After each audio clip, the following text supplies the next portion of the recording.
जिस दिन जुआ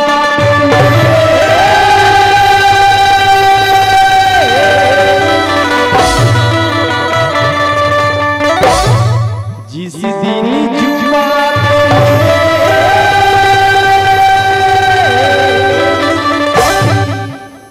आएगा सपना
गढ़ी हमर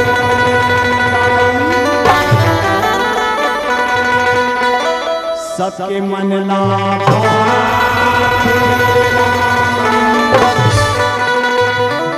कथा सुनो सिया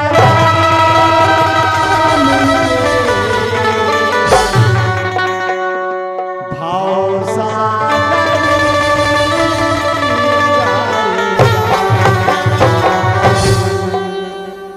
रामा भजले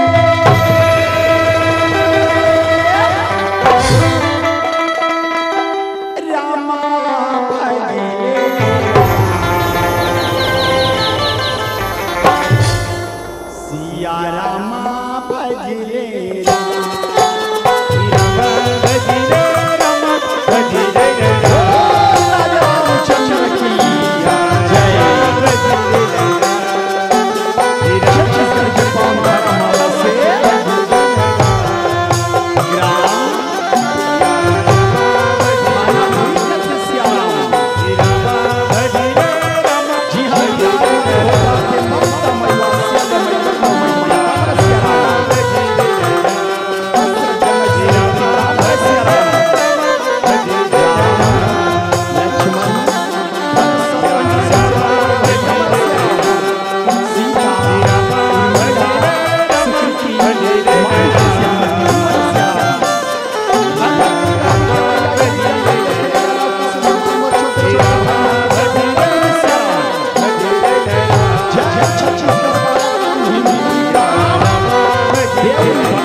सरस्वती के वंदना कर लेथन सियाराम आवन सियाराम कथा चालू कर पहली गणेश जी के वंदना कर लेथन सियाराम का बताई हो संसार में सबसे पहली गणेश जी की पूजा होती सियाराम एकरे पूजा ला पहली करथन कथा को ध्यान देबो कहे सियाराम गिरी जाके लाला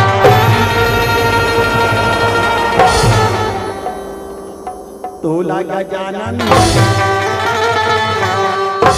सुमीरा थोड़ा मां शंकर के बेटा तोला गजानन सुमीरा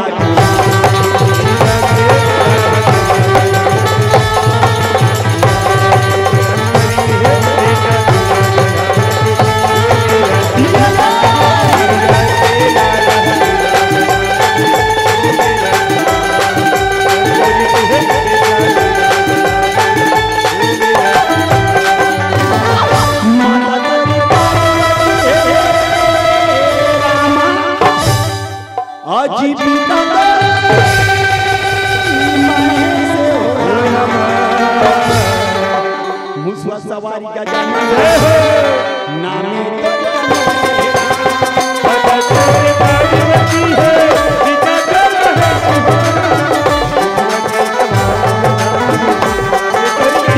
और नहीं तो जाना कर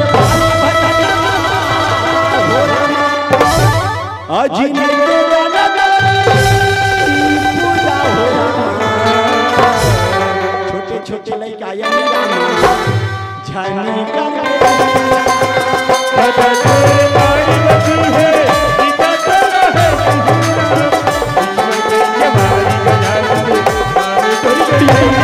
गिरी जाके लाला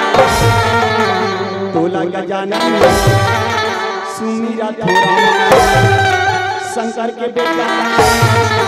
तोला गजानन सुमिरा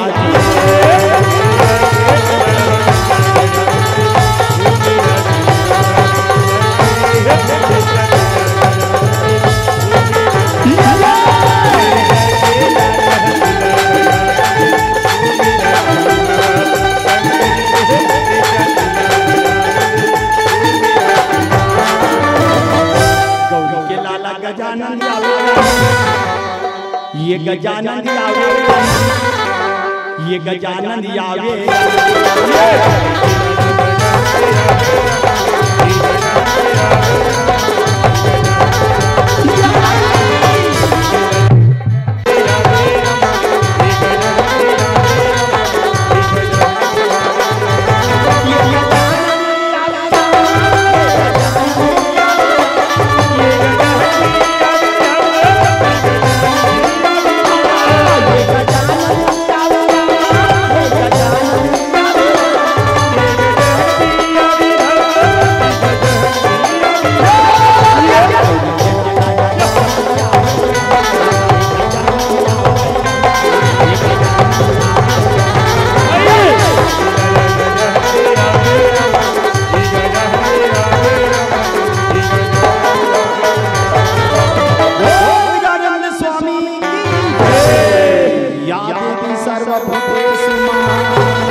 ज्ञानी रूपेण संस्कृता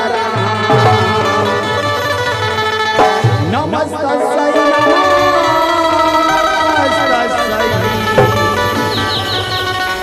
नमस्तस्यै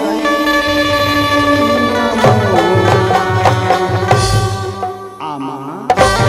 भरी सभा में आके मन लाग बचा देवी माँ तोरी सहारा मंच में खड़ो के गाय जाथन माँ नाना लेकर के चलने जानन माँ आमा आमा आवन सियाराम तब चालू करे कोई मां सरस्वती के वंदना कर लेथन सियाराम का बताई हो यहू ज्ञान की देवैया लाज के बचिया बीड़ी के बनैया सियाराम सब ध्यान ध्यान के एक बार मां सरस्वती के जयकारा लगाथन सियाराम बोल सरस्वती मैया की जय हो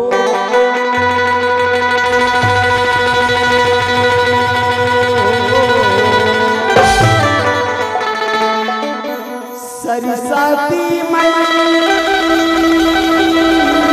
तेरा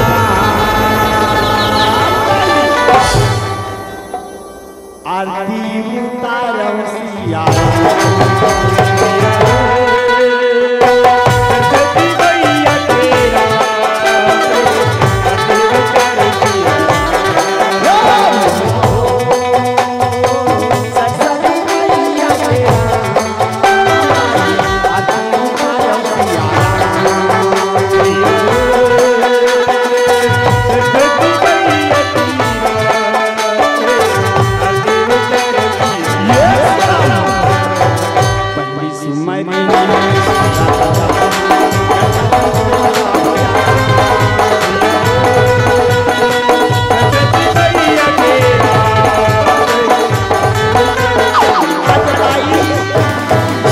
तेरा सुमरी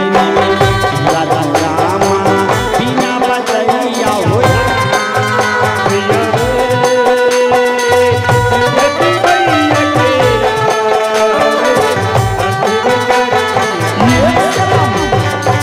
तीसरा सुमरी राधा रामा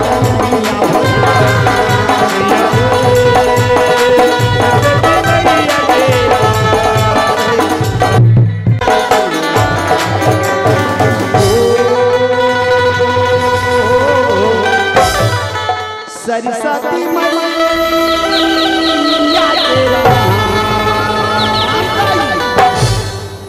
आरती उतारो सिया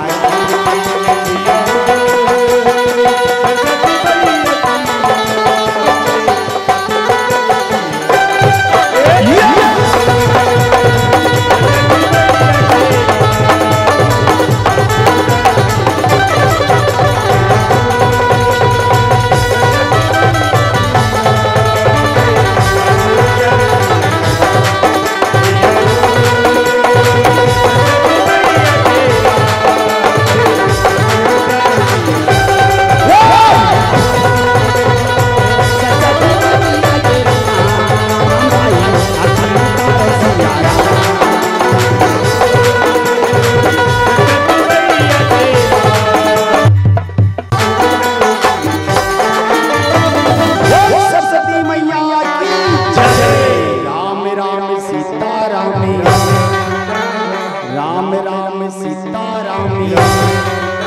दो भाई हो बड़ा धन्य के बात है, बड़ा सौभाग्य के बात है कहे श्याम। दुर्गा हुवन के पावन पर्व पर दाई हो या हवा में निर्भय सत्संग करे अवसर मिलिस कहे श्याम। हरि के कथा परंपरा है श्याम, जे महिमा दाई हो सहस सारधा वेद पुराण बखान नहीं कर सकीस कहे श्याम। ओकर महिमा भैया हो ये मन बुद्धि वाला लेकर कहां ले बखान कर सको कहे श्याम।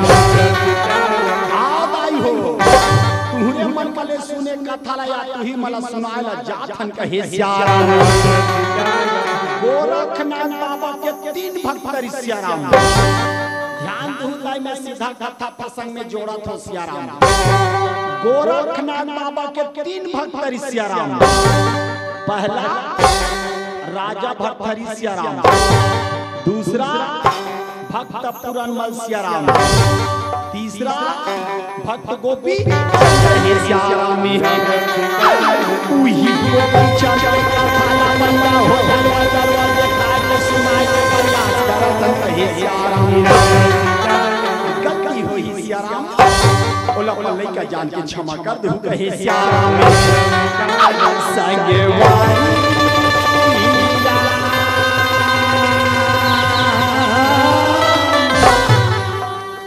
का भूजन भुलाना हरि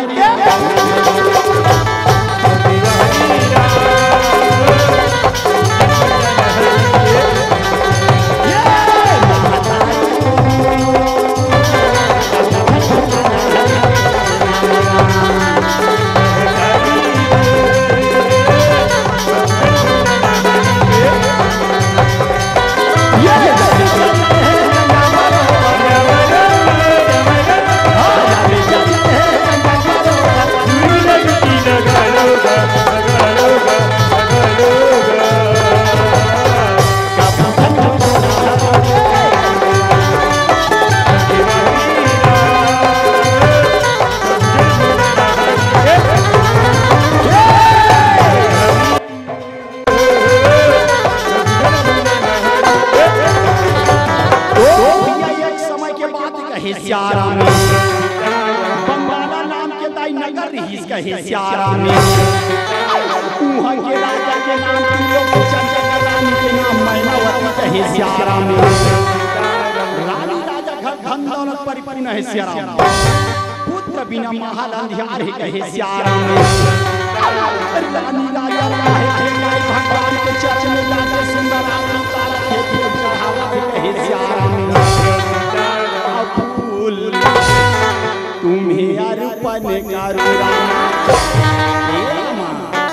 चरणों में माथी नवाऊं।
महल में आवत कहे श्याम।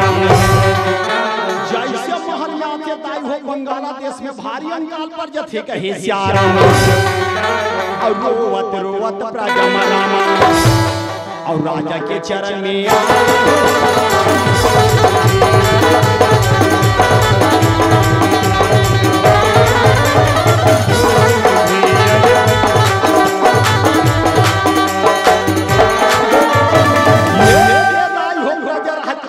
राजा के चरण में गिरा कहे श्याम। राजा राज दोनों पहाड़ा धर पहुंचा के पूछा थे कहे श्याम। भैया काबर रो तो सियाराम ऐसे काफी पत्ती पड़ गए भाई जे में रोअत रोअत मोर महल में आथो कहे सियाराम राजा आज नगर में भारी अंकाल पर के सियाराम प्रजा पानी पानी के बिना त्राही त्राही हो गए सियाराम कहीं उपाय बताओ राजा हमर प्राण बचा लो कहे सियाराम यो भैया आज नगर में अंकाल पर है सियाराम परमात्मा जरूर कुछ न कुछ रास्ता निकाल ही मोर भाई जाओ भैया अपन अपन घर कहे सियाराम राजा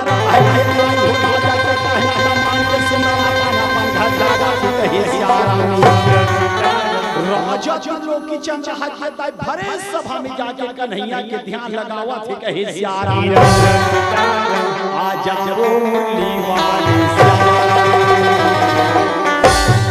आजा वो धनुषी वाले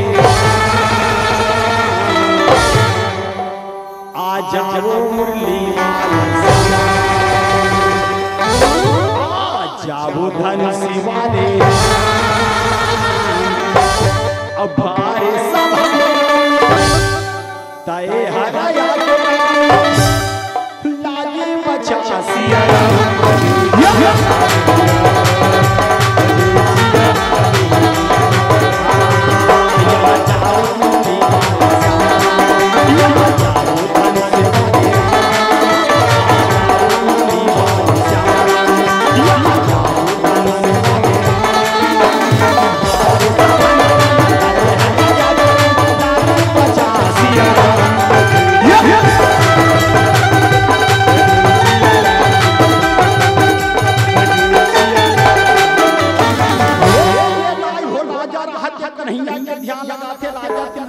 चमन में ज्ञान उत्पन्न हो गए कहे सियाराम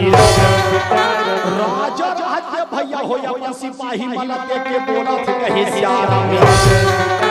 ये भैया सिपाही आ सियाराम आज हम नगर में अंकाल पर है सियाराम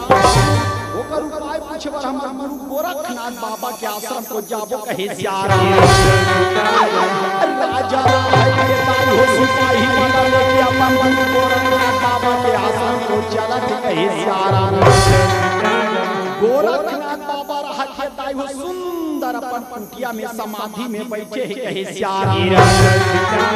राजा प्रजा रहा के दाई रंगत रंगत गोरखनाथ बाबा के कुटिया में पहुंचा थे कहे सियाराम और दोनों हाथे ला जोड़े अपन गुरु के प्रणाम में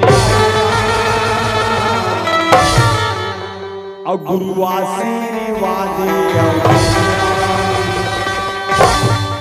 सुंदर खड़े भगवानी और का बात राजा तय मोला बताना कुटिया में आए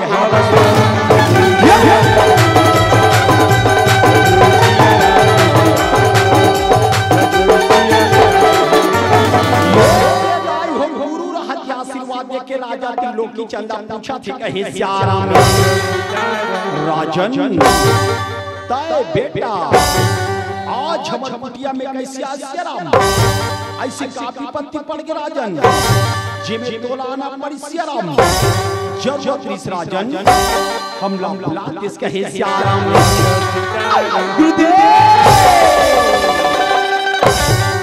आज हमर नगर में भारी अंकाल पड़ गए सियाराम प्रजा पानी पानी के बिना त्राही त्राही हो गए सियाराम कहीं उपाय बताओ गुरुदेव हम प्राण बचा लो कहे सियाराम गुरु राहत के दाया खीरम के चाचा के राजा त्रिलोकी चाचा बोला थे कहे सियाराम राजन तय बेटा ब्रजमल लेके चारों धाम के दर्शन बर जाबे सियाराम तोर नगर में अंकाल पर है बेटा सब दूर हो ही कहे सियाराम राजा राहत के दाई गुरु के कहना माला के दाई हो महल को कहता थे कहे सियाराम राजा के इंतजार में सियाराम रानी मैनावती रहा के घर के मोहाटी में खड़े है कहे सियाराम। राजा लावत देखे सियाराम, रानी रहा के दौड़ा दौड़ा के चरण में गिरा कहे सियाराम।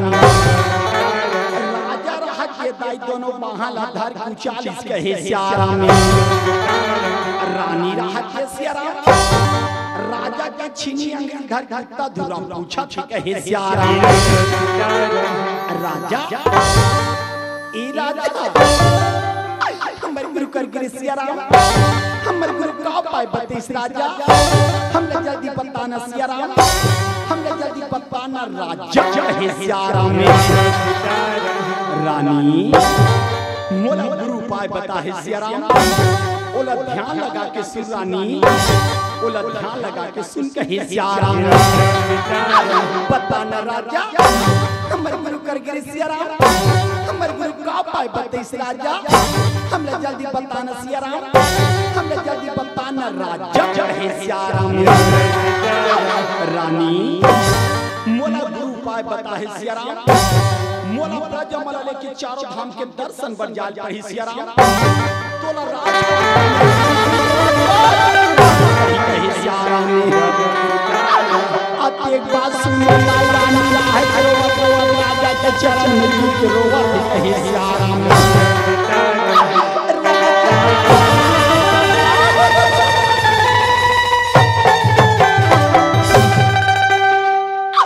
मोला छोड़ के मत जा सियाराम, इस संसार में तोर सिवाय मोर कोई नहीं है राजा।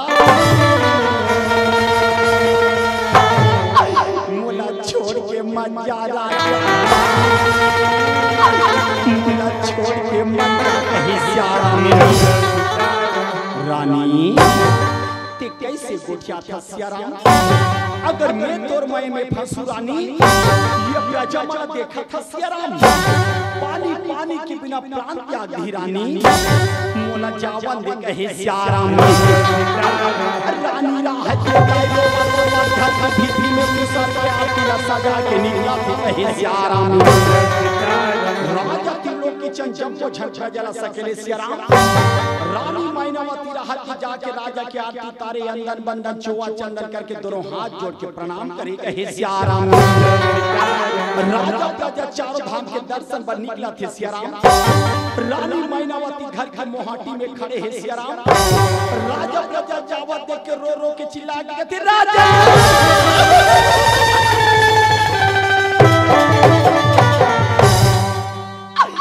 जल्दी आ जा सियाराम। मेरे 3 महीने के लड़का है सियाराम।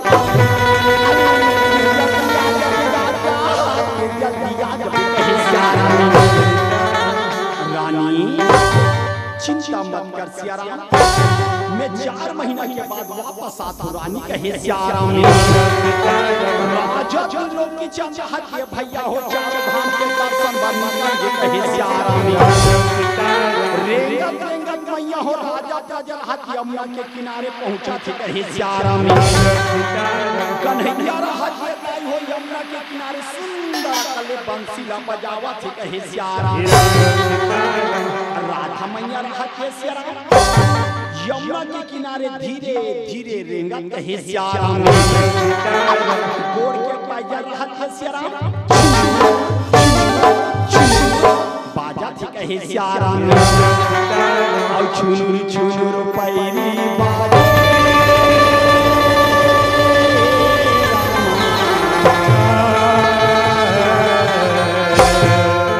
राधा न जाए रे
कन्हैया राधा मैया के दर्शन करत ही कहे सियाराम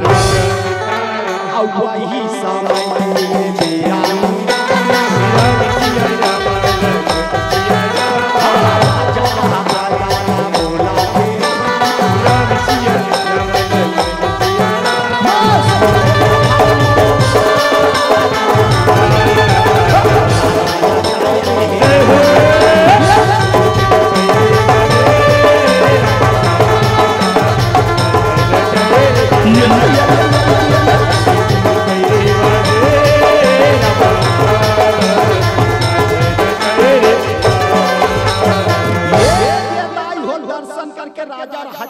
मेरा बोला थी कहे सियाराम वो तिल मत देखो ओ मनवा ही जावत नहीं ये कथो कहे सियाराम राजा रहत के दाई सिपाही ला देख के बोला थी कहे सियाराम भैया किसन कन्हैया राधा मैया हमार चारों धामी भाई अब हम लोग बांग्लादेश के सूरता थे भैया चल भैया वापस अपन देश आबो कहे सियाराम राजा तुम लोग की चाचा के चार धाम के दर्शन करके वापस बांग्लादेश पहुंचा थे कहे सियाराम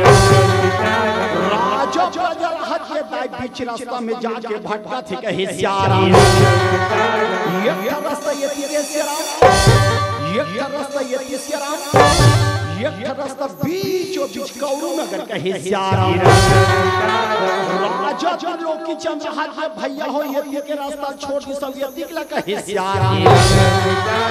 बीचों बीच रास्ता कौरू नगर के सियाराम और रास्ता धर के राजा प्रजा धीरे धीरे चलते कहे सियाराम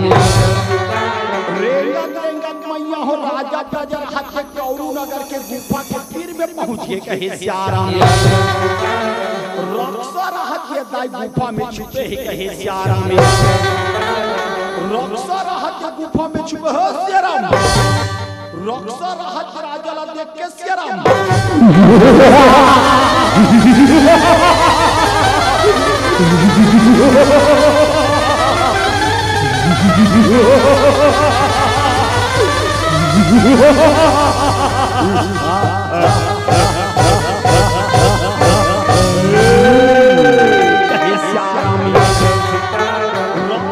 भैया हो आपको हंसी जरा भी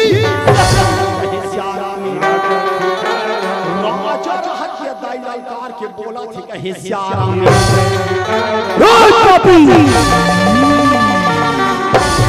कौन उसरे चंडाल जरा सामने में आके हंस रहा है सियाराम रक्षा रहत राजा के वाजने सुने सियाराम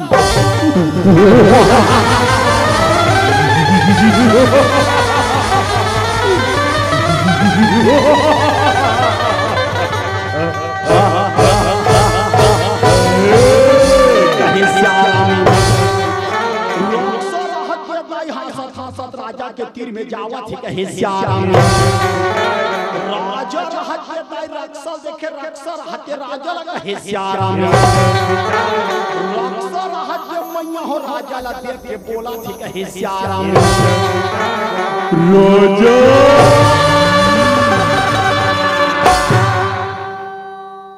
तो आज रास्ता में आके भटक गया सियाराम ये रास्ता ला छोड़ दे रे राजा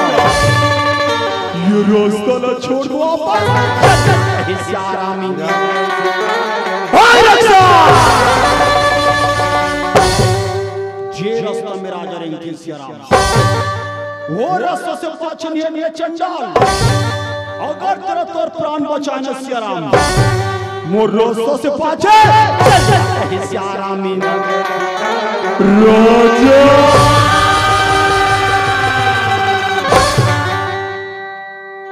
अगर कौरू नगर के राजा के नाम पता चलिए सियाराम वापस रास्ता छोड़ के सियाराम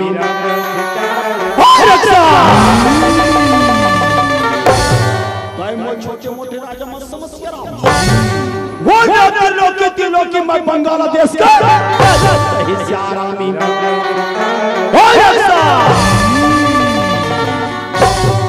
कौरू नगर के राजा के नाम बता सियाराम जरा माई भी अपन कान से सुनना। कौरुनगर के राजा के नाम, कौरुनगर के राजा के नाम सियाराम ममदाई से, ममदाई से, ममदाई से सियारामी। अगर राजा तू कौरुनगर में प्रवेश करने सियाराम तो सबसे पहले मोर से युद्ध करना पड़, युद्ध कहे सियारामी। घमासालाई में मामा कहे सियाराम। ये राजा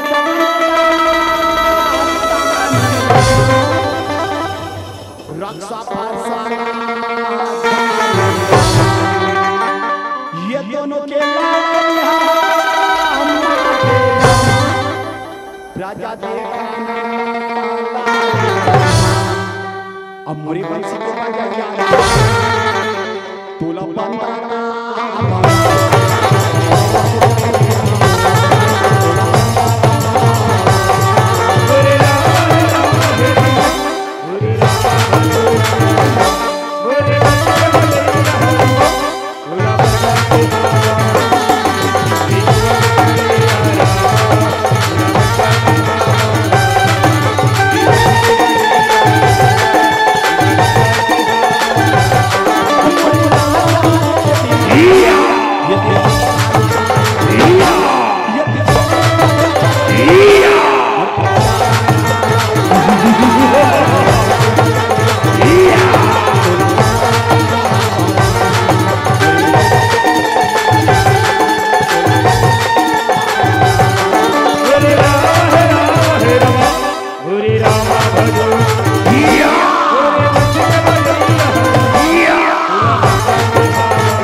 थानापुरी की ओर से सियाराम 100 रुपया अर्पण करते कहे सियाराम ओला आया देखी तनादरनी मोर बड़े भैया साउनी सिन्हा थानापुरी की ओर से भी 100 रुपया अर्पण होते कहे सियाराम। अब ये ओम प्रकाश सिन्हा भैया हार रक्षा जमीन में पटकी तहन का कथे सियाराम हम तोड़ धार हम राजा के जान समेत रक्षर मार के 501 रुपया अर्पण करते कहे सियाराम। जैसे भैया परमात्मा सदा तुम्हार कल्याण करे कहे सियाराम। राजा रहते हो रक्षर जमीन में कच्चा के राजा रहते रक्षर देख के बोला थे कहे सियाराम। आज मैं तेरा जिंदगी छोड़ का यार ताई बोल बीच रास्ता में अकल कर सियाराम मैं तेरा ये मार के कहे सियाराम। ये राजा बनेगा तेरा खड़े हो जाता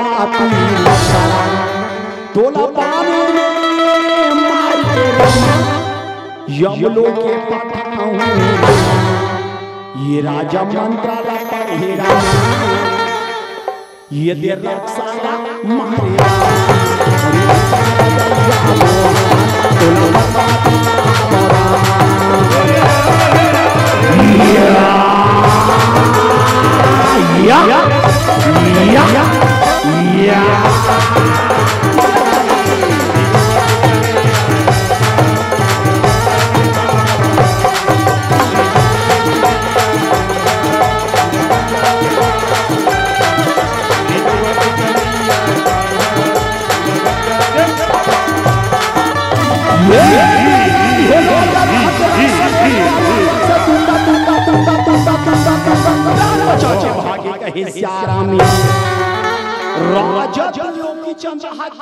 रक्षर मार के दोनों हाथ जोड़ के भगवान के ध्यान लगा कथे कन्हैया हम तो तोर दर्शन पर आए हैं सियाराम, लेकिन यहाँ बड़े बड़े रक्षक दर्शन करवा था सियाराम। आगू आगू जाबो कन्हैया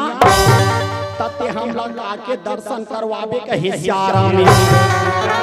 ऐसे कहा भैया हो राजा प्रजर हाथ त्रेंगा त्रेंगा त्रेंगा त्रेंगा कौरू नगर के द्वार में पहुंचे कहे सियाराम। कौरू नगर के द्वार में सदाई के क्रिया बताते दाई।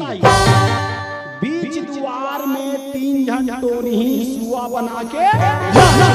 कहे सियाराम। तीनों टोनी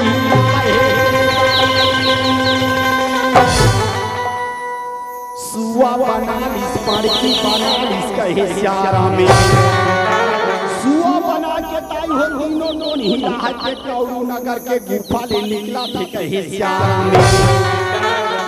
पाड़की ला मुड़ी में बोहे कथो कहे सियाराम। कौरू नगर के द्वार में पहुंचा थे कहे सियाराम। पहुंच के ताई हो सुंदर कले पाड़की ला माला दिस कथो कहे सियाराम। आजू बाजू खड़े हो के कथन कहे सियाराम। ये तीनों बोल का देखो सियाराम। आगू में खड़े हैं इही मन तो टोनिए कथन कहे सियाराम। देखो दाई ये बहनेला देखे सियाराम, ता ये बहनेला देखत कहे सियाराम। ता ये बहनी दोनों झलक देख के का कथे सियाराम। आइए दीदी आई चलना दीदी सुआ नाचबो कथे कहे सियाराम। आई से दाई हो तीनों बहनी राहत के कौरू नगर के द्वार में मार विधुर हो के सुआ नाचत कहे सियाराम। सुआ नाचत नाचत का कथे सियाराम। तारी हरिया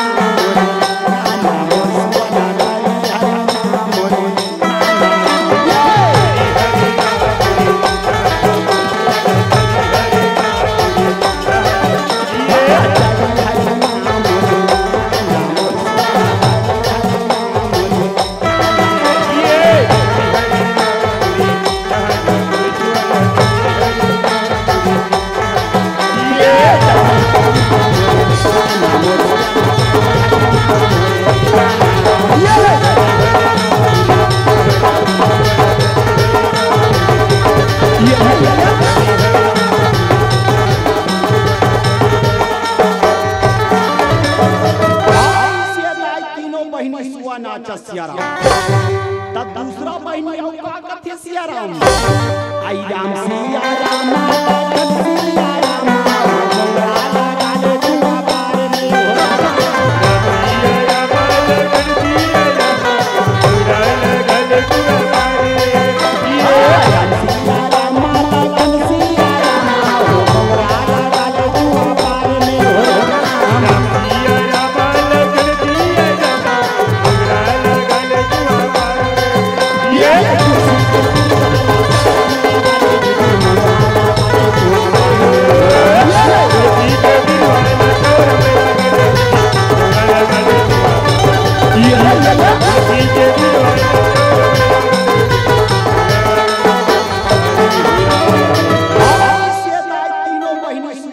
सिया राम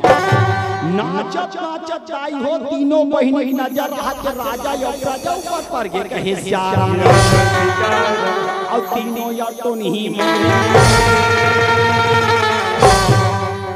राजा या प्रजा रामा ये दिया वो घेरा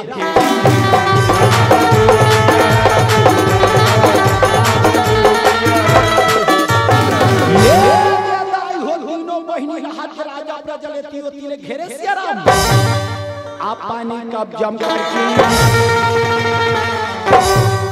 मारा घिलावत रामा। तीनों का टोनी ही दाई ले पटका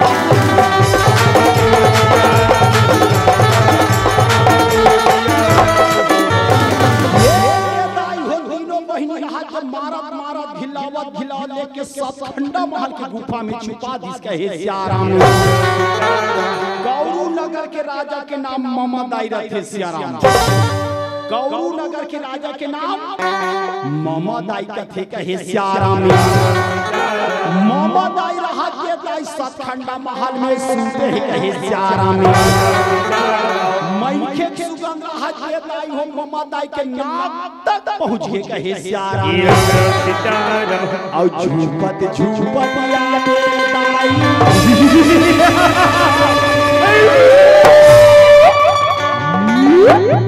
ओ तिल मत देखो पूछ नहीं है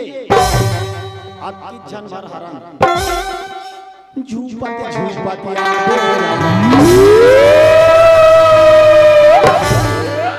संगी संवारी मल्ला संगला संगी संवारी मल्ला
चला थे मरे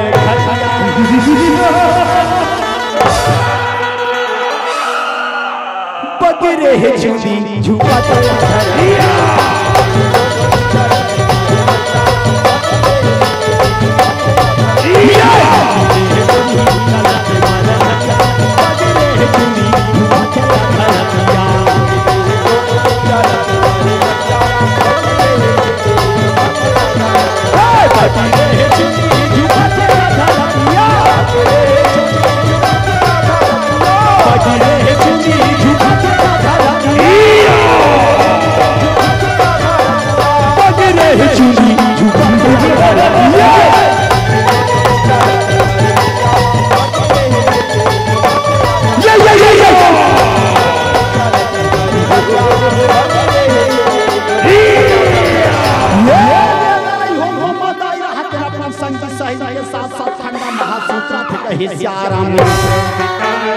और तीनों या तो नहीं मोरी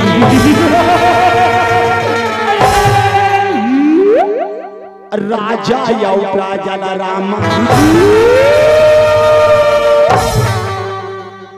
मामा या दाई के चरण पटका थे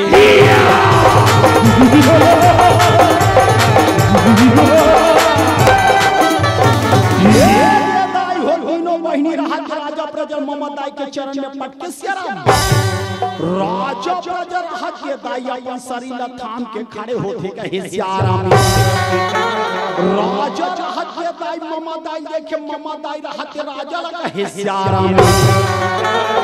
ममदाई रहा के दाई राजा ला देख के बोला थे कहे सियाराम। राजा तैयार मोर गुफा में आके बड़े बड़े रक्षल मारे तब बोलते जिंदाबाद श्री राजा। अब बुरहान से नहीं बाचा श्री राजा।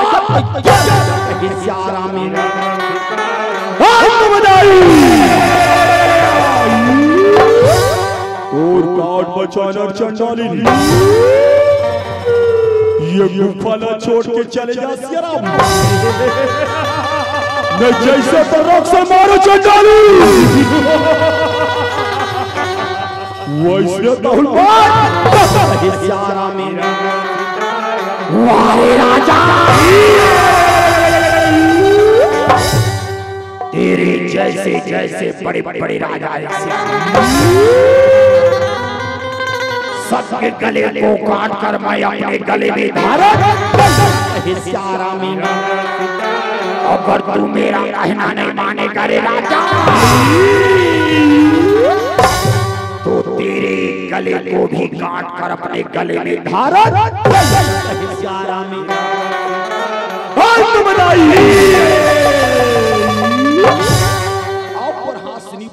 चंडाली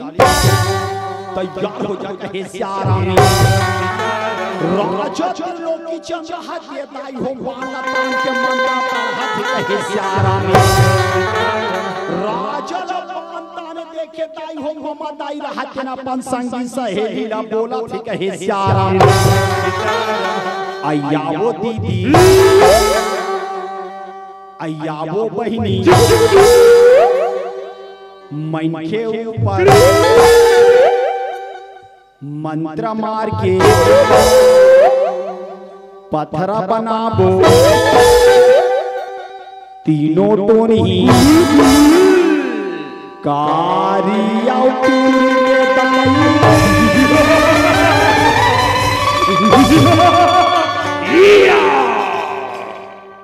चौरे लानी कालेरा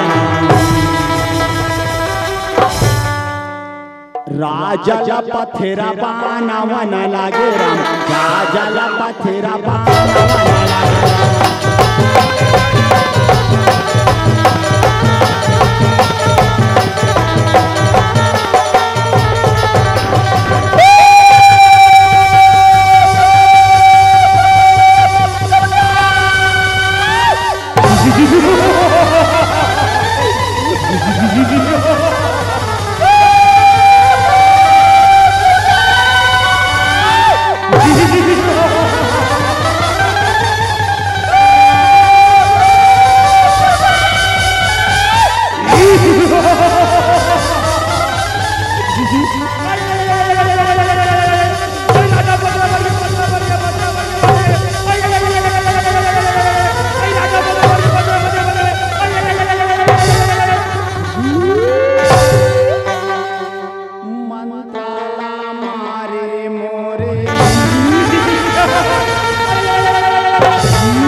राजा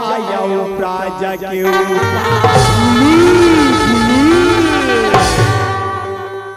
राजा यो प्राजा पथी बना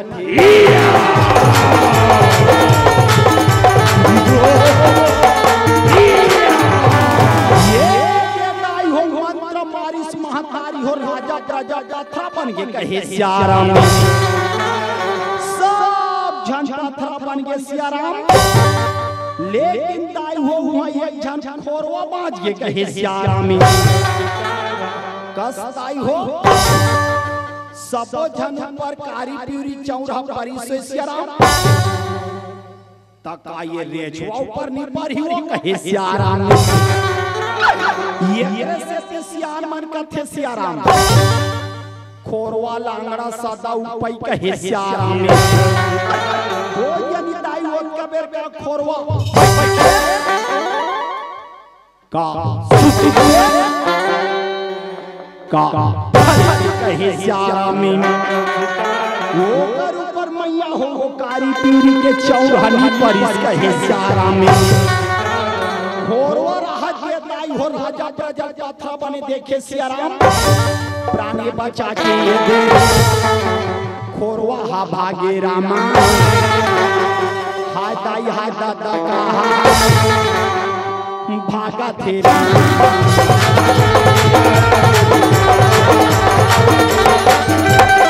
हा दाई हा दादा ले ले पांचों सियाराम। एक दिया चौर मोर ऊपर पड़ जाती, सब महू पत्थरा बन जाते हैं। ता ता ता रानी खबर बन बताती कहे सियाराम। अब ओतिल देखो दाई, ये भी राजा त्रिलोकी चंद कौरू नगर में प्रजा सहित पत्थरा बन गए सियाराम। अब ओतिल देखो रानी मैनावती ला 3 महीना के 4 महीना 4 महीना 5 महीना 5 महीना 6 महीना 6 महीना के कहे सियाराम ने महतारी मन का फेराई 7वां महीना में सधौरी लगाते कहे सियाराम ने। अब 1 2 3 4 5 6 7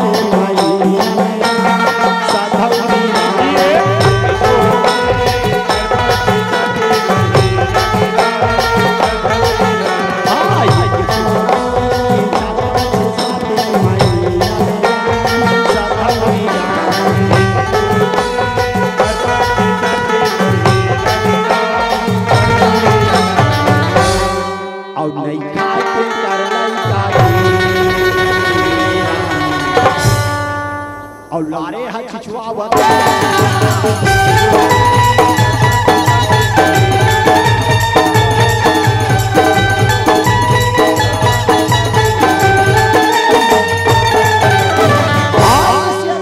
रानी मैनावती ला 7 महीना 8 महीना 8 महीना 9 महीना 9 महीना के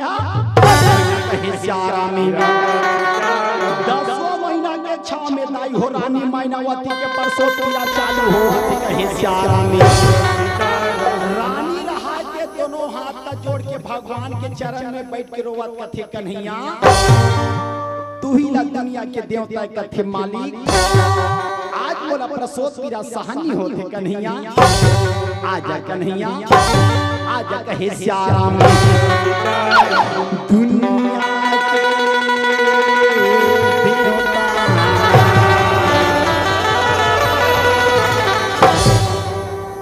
न्योता तो न्योता सब पिलासी खाते ये माना संती ज्ञानी करेगा गो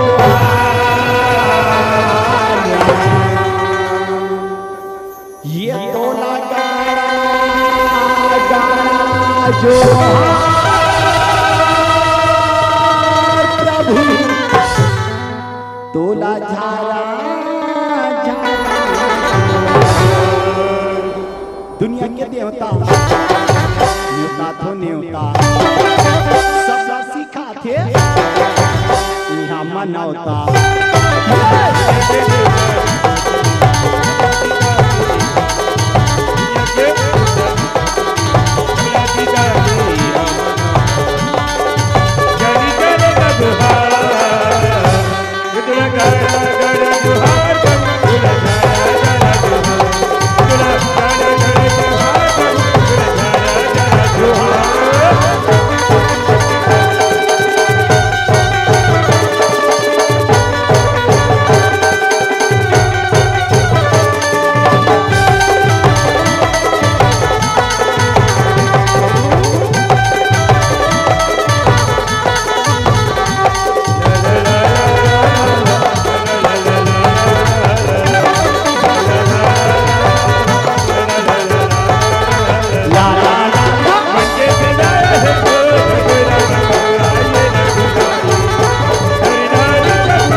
घानापुरी के दाई दादा भाई बहनी मला जोरदार ताली बजा के कथे सियाराम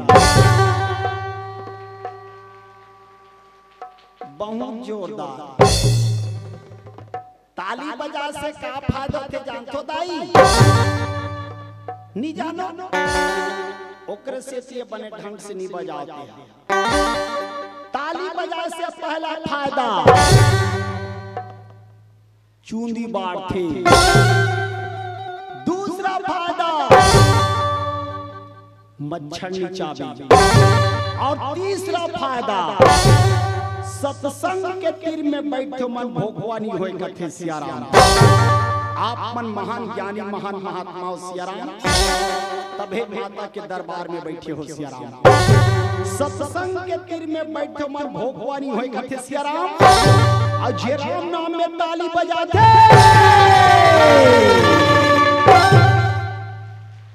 ओला लोगवानी होए कथे सियाराम।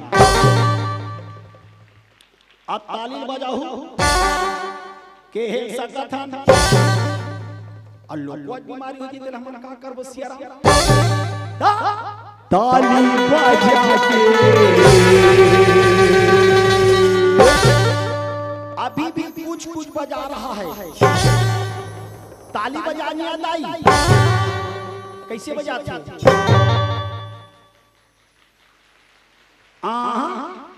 नाव दिले तुहर हम अच्छा कार्यक्रम होए हमन मलोवाना छाटे छुटाए वाला मार्केटिंग में लास्ट टाइम पे चाचनी टमाटर घोल घोल उसने मंडलिया हम मलोवन टाइप के हम तेकर से आखिरी है नहीं त नाव दिले ताली बजानी सीखो दाई कैसे बजाते? ताली कैसे बजाती है हम बताते हैं सियाराम। दाई मन से निवेदन नोनी मन से निवेदन एक बार दोनों हाथ ऊपर टांग दो टांगल के हो बजाने के हो टांग दो दाई दोनों हाथ ऊपर टांग दो कैमरा वाला तो कोती घुमा ही देखू ऐसे ऐसे रहा दोनों हाथ तब भैया मला तक को कहला गया चलो भाई हो दुर्गा माता के दरबार में उठे सब जन से निवेदन वहां पर बैठे तुम्हार मन के सेती दोनों हाथ ऊपर टांग दो। चलो भाई टांग दो दोनों हाथ ला राम के दरबार में दबान वाल हो तो दोनों हाथ ऊपर टांगो नहीं। चलो राम के दरबार में घानापुरी के दाई दादा भाई बहन मन ताली कैसे बजाते? ताली बजा के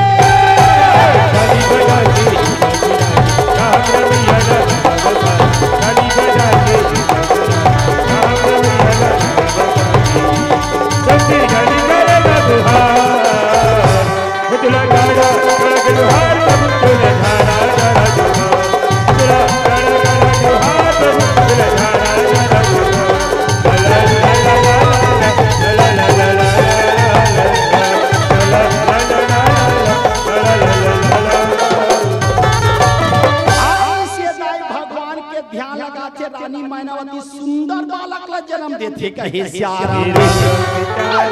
रानी घर कई चीज के कमी नहीं दाई हो तीन फटाके के जगह तीन जला फोड़ा थे प्रजा मला पता चल के रानी घर गुड्डू हो गए गुड्डू तैसे लागत थी कहे सियाराम। ये दाई फटाका फुटी तहान डिगेस कोचवाही एवं बहन परिधि कोचवाही की ओर से फटाका फूटी तहन जान डरीस रानी घर गुड्डू हो गए तैसे लागत कि इसका हिस्सार ऐसे कहीं के दाई हो होती फटाका फूटी तहन जान डरीस घानापुरी वाली मन 50 रुपया अर्पण कर इसका हिस्सार जैसे दान करे मोर भैया परमात्मा सदा तुम्हार कल्याण करे कहे सियाराम। ये दाई रानी रहा चले कल धरे है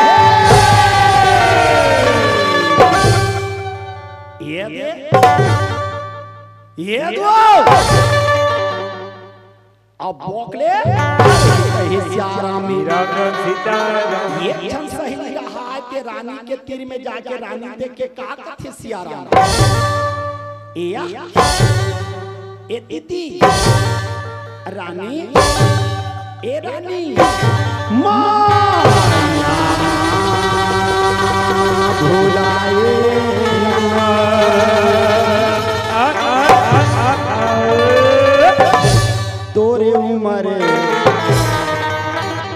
भागे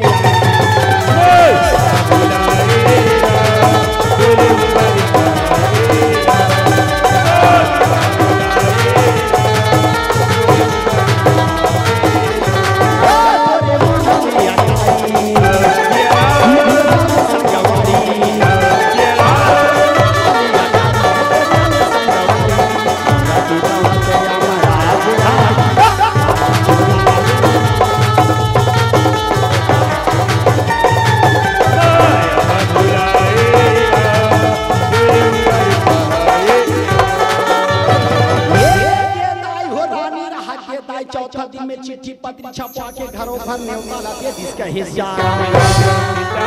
न्योता लगा के ताई हो पांचवा दिन में जम्मो झंझर जा रहा है रानी के महल में सकरागे का हिस्सा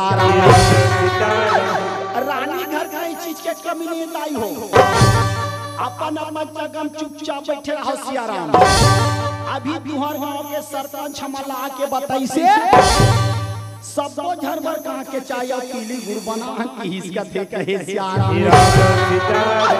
ये देताई हो पांचवा दिन में सठी के कार्यक्रम चालू हो गए कथों कहे सियाराम सठी के न्योतला पाके लावी सिन्हा घानापुरी सियाराम एक गुड्डुल पाली सलाली झुलाली सब पर गाल के चुम्मा ले इसका हिस्साराम चुम्मा ले के ताई हो सुंदर अकले लइका 100 रुपया धरा इसका हिस्साराम ये के ताई हो कुसान मंडावी ग्राम बिच्छी बहारा सटीक न्योतल पाके इस भैया हो गुड्डुल पाली सलाली झुलाली सब का कथे सियाराम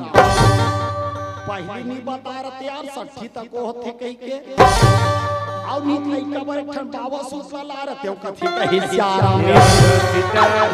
ऐसे कहीं के ताई हो 501 रुपया अर्पण करते बोल उनकी श्रद्धा भक्ति की जैसे दान करे मोर भैया परमात्मा सदा कल्याण करे कहे सियाराम ये देताई सठी के न्योतल पाके ताई हो एक जन सहेली रहा के रानी के तीर में जाके रानी देख के का कथे सियाराम इया ए दीदी रानी ए रानी देन सियाराम तोर बेटा पाले थन बहिनी काके चाल पी के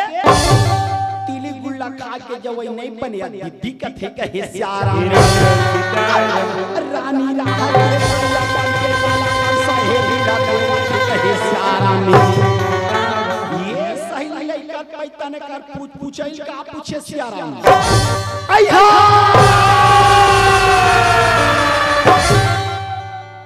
राजा बेटा टुक्का राजा बरोबर दीदी ओकर मुंह काला देख देख मार फाक फाक ले पाड़ा आई हाथ कोन मन मार मोटा मोटा या थे कहे सियाराम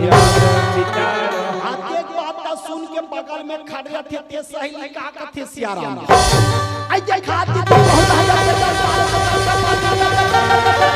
देखे या थे कहे सियाराम ये सही रहा के ताई लइकल वो सही दे दिस कहे सियाराम वो सही लइकल पैतानो कर पूछै जब पहले देखत हो कथों कहे सियाराम आई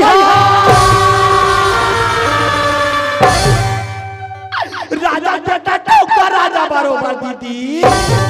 ओकर मुंह काला देख देख मार फाक फाक ले पाड़ा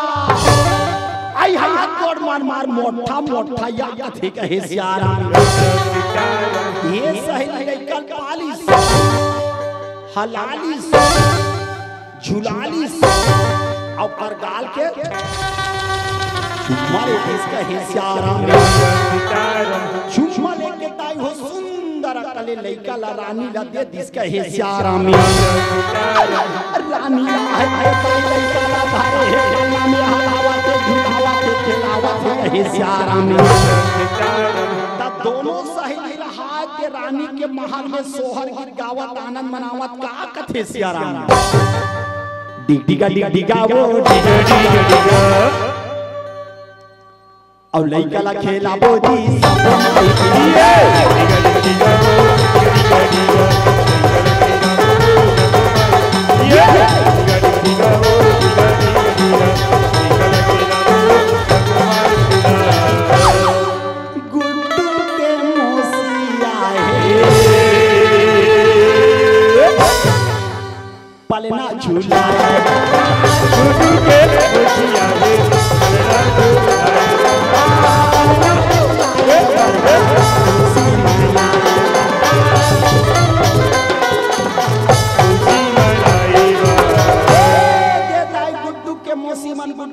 कथे का डिगा डिगा वो डिगा डिगा डिगा लइका के सब ये डिगा डिगा हो डिगा डिगा लइका हो ये डिगा डिगा हो डिगा डिगा ता तुम्हार गांव सरपंच आवे कहां है चल भैया कुछ नहीं हो मान लो तोर नाती होती आई हमार मर्जी कैसे तोर हिसाब से बला देबो अपन फादर कौन छोड़िया दो दो तीन तीन झल्ला भला के निवेदन है तुहार सबसे पहले तुहार गांव सरपंच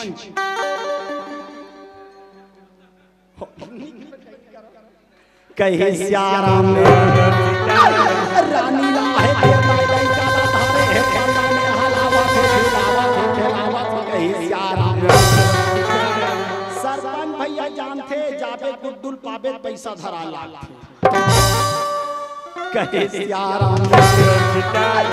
आई से दाई हो कहे सियाराम रानी राहे के लइका धारे है पल्ला में हलावा के खिलावा कहे सियाराम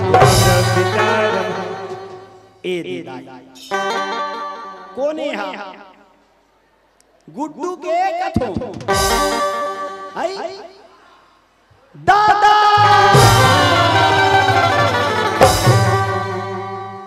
गुड्डू के दादा आए पलना झूला गुड्डू के दादा आए पलना झूला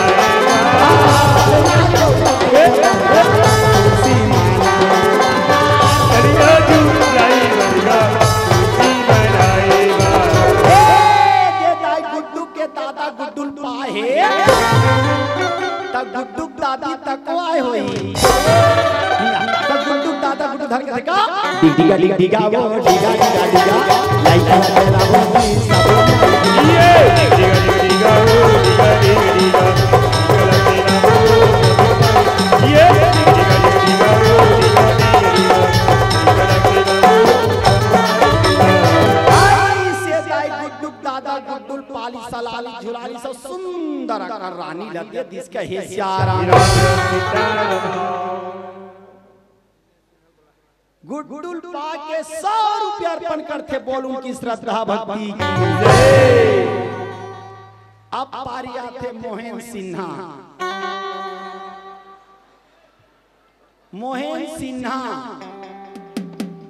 कहां है चला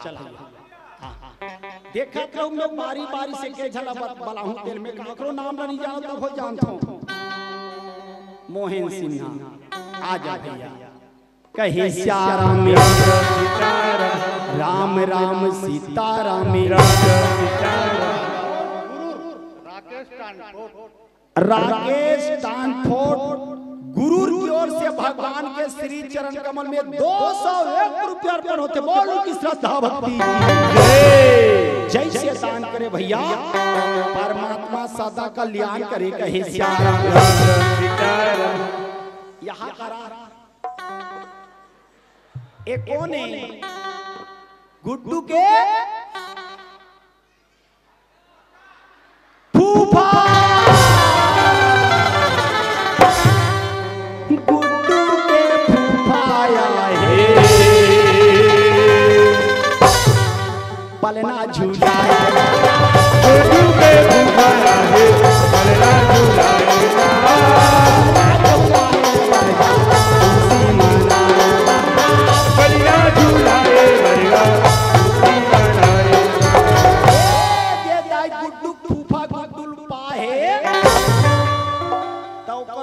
पक्का है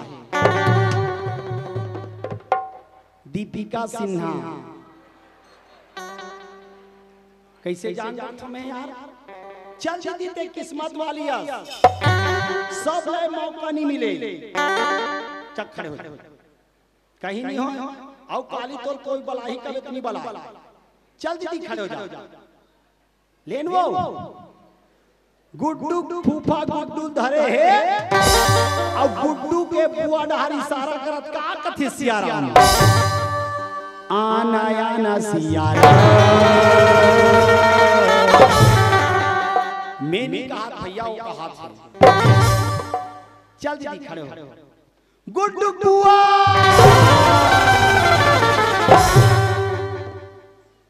ओकर फूफा का हाथ बलाता बनी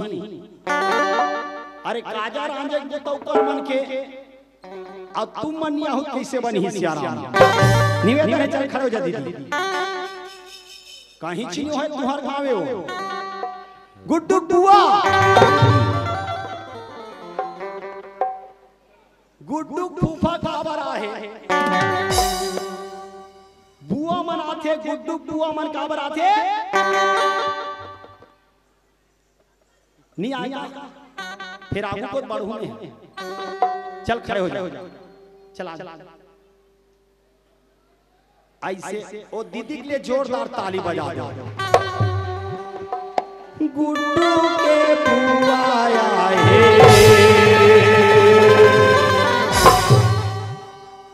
बुआ मन कावर आते ले आई तब बताऊं गुड्डू के बुआ आए ओकर फूफल का हाथ के कावर आ गए हो बस गुड्डू के बुआ आए ये करा बने लेबे फोटोला बुआ मन कावर आते काजर लगा गुड्डू के बुआ आए काजर लगा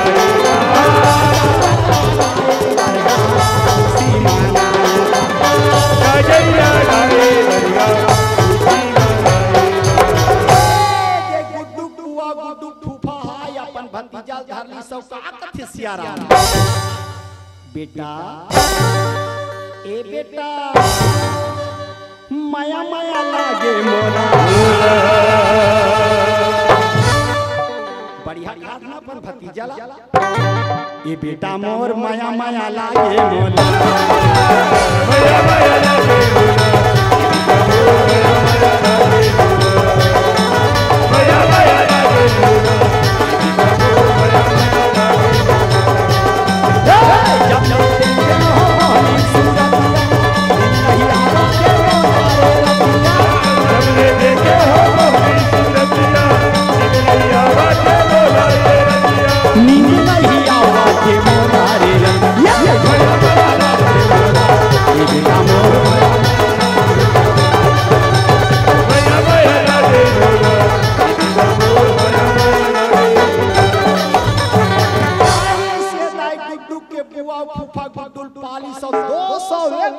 श्रद्धा भक्ति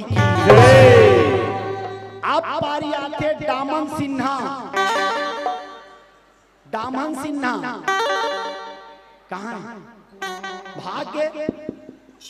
आप पाकर बात पारी आते हरीश प्रसाद वह बोल हो गए एक बात पारी आते मोहेश सिन्हा हो गई चल पुलिस वाला भैया तोर पारी कहे श्याम राम राम सीताराम भले गुड्डू पाले भैया लेकिन कोई जगह गाड़ी घोड़ा मत रोक दे डर लाख धुरिया आ जाए में एक कोने गुड्डू के मामा गुड्डू के मामा आए पलना झूला गुड्डू के मामा आए पलना झूलाएगा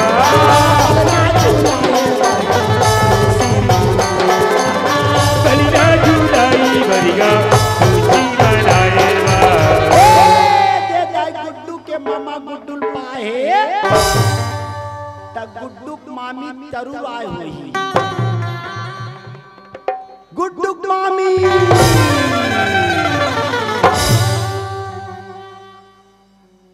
चल जी कहाँ है गुड्डुक मामी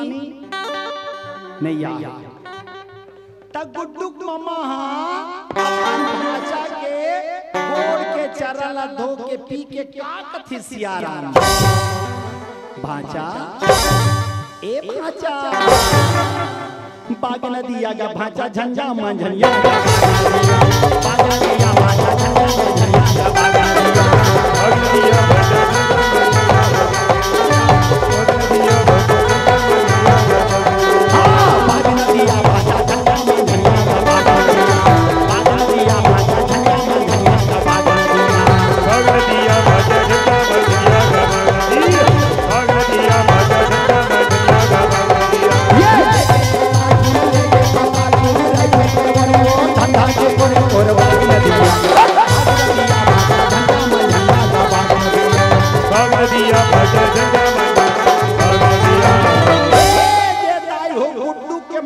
गुड्डुल पाली सलाली झुलाली सब 1001 रुपया अर्पण करते बोल श्रद्धा भक्ति की जैसे दान करे मोर बड़े भैया परमात्मा सदा कल्याण करे कहे सियाराम देसी कुमार कुंजन कुमार सिन्हा लेखराम सिन्हा की ओर से भगवान के श्री चरण कमल में 201 रुपया अर्पण होते कहे सियाराम जैसे दान परमात्मा सदा तुम्हार कल्याण करे कहे सियाराम ये आखिरी अति नाचो है नी एक जन गुड़िया भरा जाओ एक जन कोई भी गुड़िया हो एक जन नोनी मना जा कोई भी आ जा कहे सियाराम रानी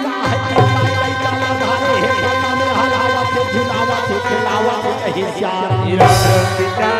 अपने नाम झूली नाम झूले मैना रानी बेटा पाले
सियाराम वही लड़का के नाम रखे दाई गोपीचंद गोपीचंद गोपीचंद कहे सियाराम सबके लड़का दाई भगवान के कृपा से मैनावती के लड़का निज दिन बाढ़ा थे कहे सियाराम 1 साल के 2 साल 2 साल के 3 साल 3 साल के 4 साल 4 साल के 5 साल कहे सियाराम गोपीचंद हाथे बस दिलन घुमत घुमत खेलत खेलत कूदत कूदत आवत कहे सियाराम अब दौड़ती दौड़त मोरी गोपी और चंद्हारा घर के मोहा टिंगाई आवत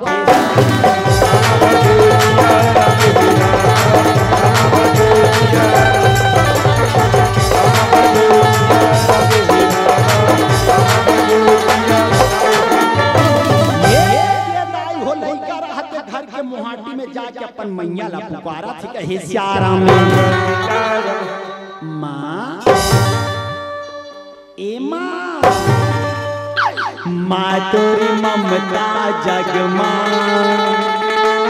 हे माँ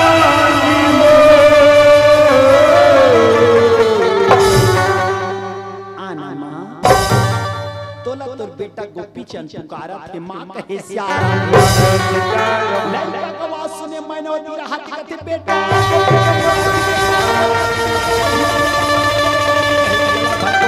कहे श्यारा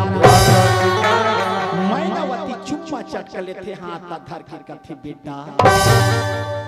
गोपी चंद कहाँ गिरे बेटा कहाँ से जाता श्यारा एक कनक मोल बताए के जाकर बेटा तोर बिना घर में सुना सुना लाल गोपी चंद कहे श्यारा माँ एक कन बराबर चिंता करथस माँ मैं तो छोड़ के कहाँ चुनी जाऊँ माँ माँ घनापुरी में राम सा सहोदरीस माँ ऊंचे सुने पर कनक बैठ गिरे हूँ माँ पर मोर मन में एक ठन प्रश्न उठिस माँ वो प्रश्न की उत्तर बता दे माँ कहे श्यारा सत्संग सुने बने करे मोर गोपी चंद पर इसे तोर मन में का प्रश्न उठिस मोर हीरा कहे श्यारा माँ मेरा नाम सत्ता सुने पर बैठे रहे हूँ माँ मोला सब पिताजी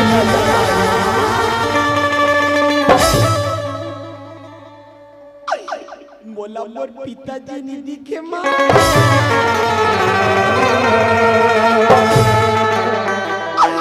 बोला मोर पिताजी का बता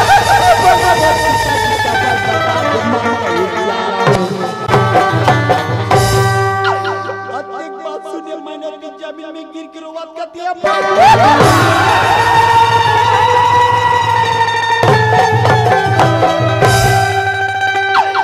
जे बात पर बेटा पता मत चले का बात पर बेटा पता चल के सियर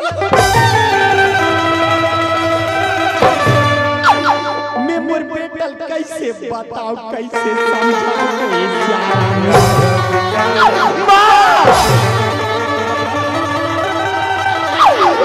पिताजी खबर नहीं बता दे माँ मैं खाना पीना प्यार दूं माँ बोले चल चल नहीं बेटा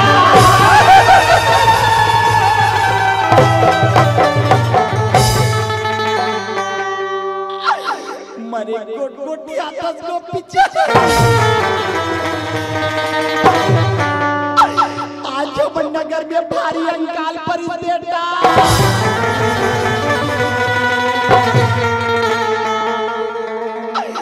तोर पिताजी चारों धाम के दर्शन पर गिरी लाला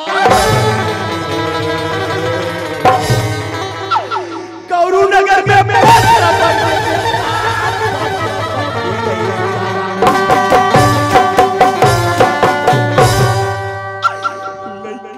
मैनावती गला भटोटाल श्यारा 5 साल की उम्र में गोपी चंद के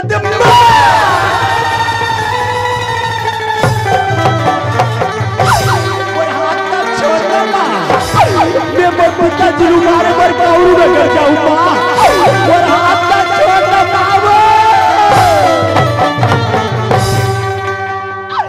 माँ के ममता हाथ नहीं छोड़े दाई लड़का हाथ में झटका के घर के भीतर घुस गया मजा तो चिल्लाना को पीछे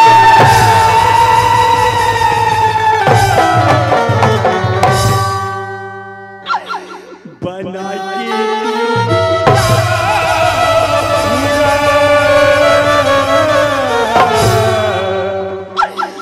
बना के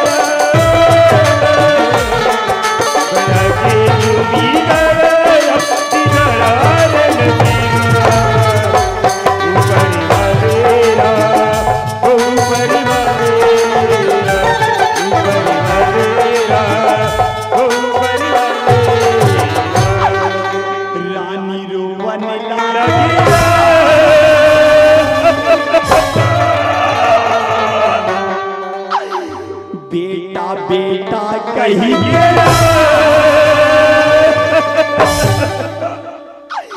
रानी रोवनी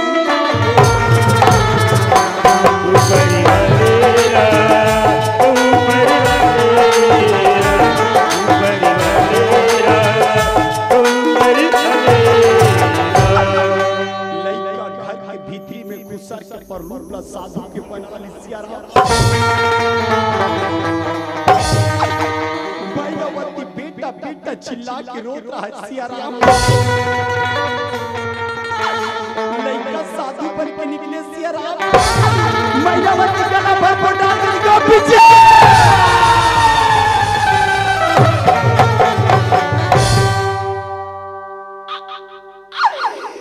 मोरी आँखी के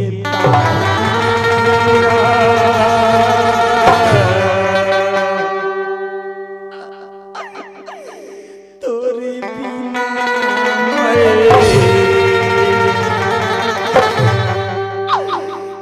ये दुनिया माया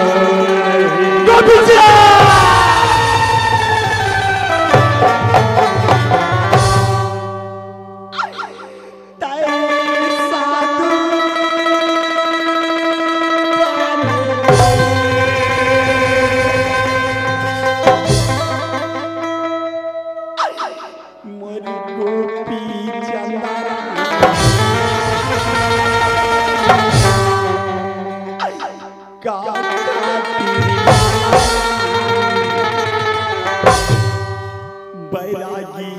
पानी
साधु बन के घर से निकल गई सियारा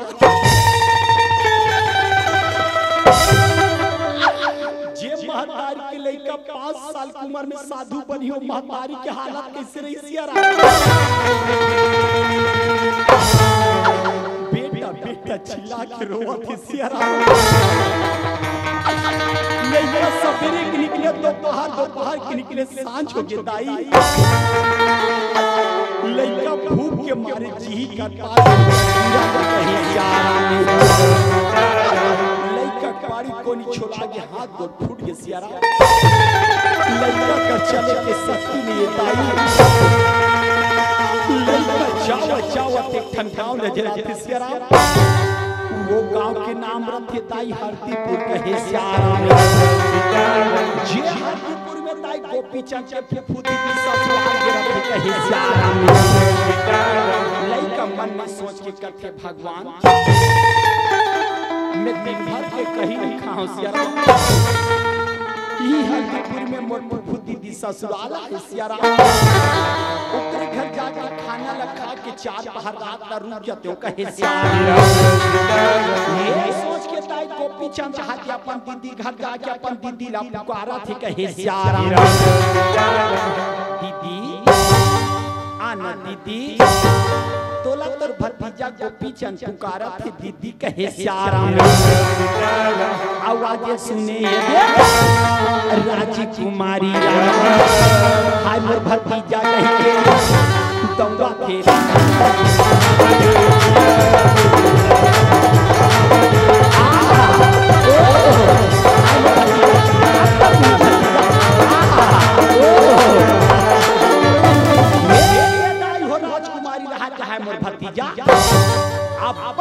आए भतीजा के घर के मोहाटी में जात कहे सियाराम कपाट खोले कहे सियाराम गोपी चंद जमीन में गिर के कथे दीदी मैं तोर भतीजा गोपी चंद हर दीदी मन पहचाले दीदी कहे सियाराम राजकुमारी घमंडी क्रोधी थे दाई आज लड़का के शकल देख के नहीं पहचाना थे कहे सियाराम अरे पखंडी बालक मेरे भतीजा बहुत बड़े राजा के लड़का है सियाराम और तू अपना नाम को पीछे बता दे सियाराम दीदी मैं बंगाल के राजा थे लोग की चचे बेटा रे दीदी मोर पिताजी कौरू नगर में पत्रा बन गए दीदी बोल पहचान ले दीदी कहे सियाराम अरे पखंडी बालक तू ऐसे में नहीं मानेगा सियाराम दीदी मोला भूख लगा दीदी मोला खाना खिला दे दीदी कहे सियाराम तू ऐसे में नहीं मानेगा सियाराम अरे द्वारपाल इसके लिए कोड़ा लानो सियाराम और कोड़ा मार मार के घर से बाहर कहे सियाराम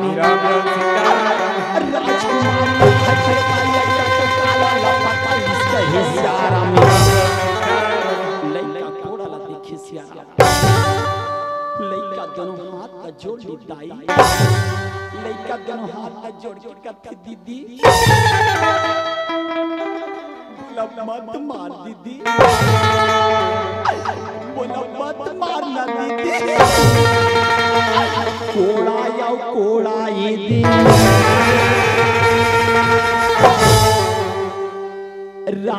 राजकुमारी रामा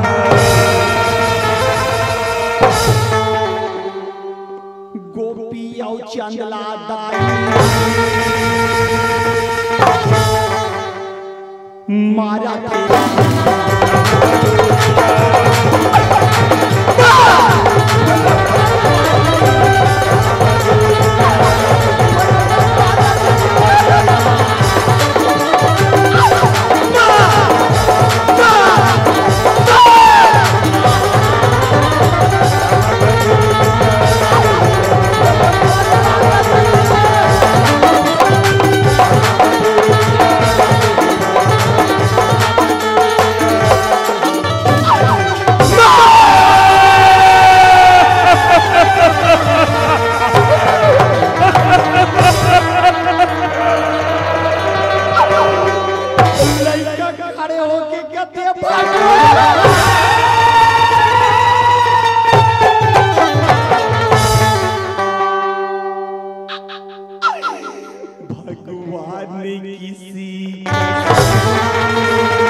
हरदीपुर का सियाराम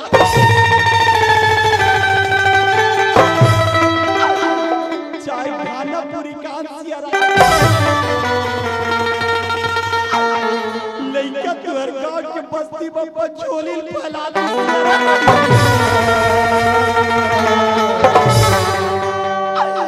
महतारी बल्ला देख के कहते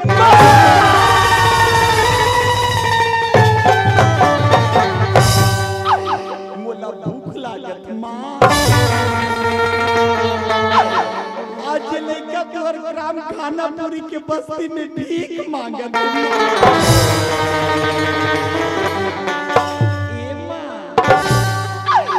माँ तू मुझे आंचल में छुपा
दादा भाई बहनी मन को पिछला बेटा जाने भतीजा जाने दान करे सिया राम। एक जन बाबा की ओर से 50 रुपया अर्पण हुई सिया राम। एक जन भाई की ओर से 20 रुपया अर्पण हुई सिया राम। जैसे दान करते मोर दाई दादा भाई बहनी हो परमात्मा सदा तुम्हारे परिवार के कल्याण करे कहे सिया राम। लइका हाथ में भीख मांगे सिया राम। संसार में जेकर कोई नहीं रहा कर भगवान रथे कथे सिया राम। लइका रोवत रोवत रोवत रोवत कथे कन्हैया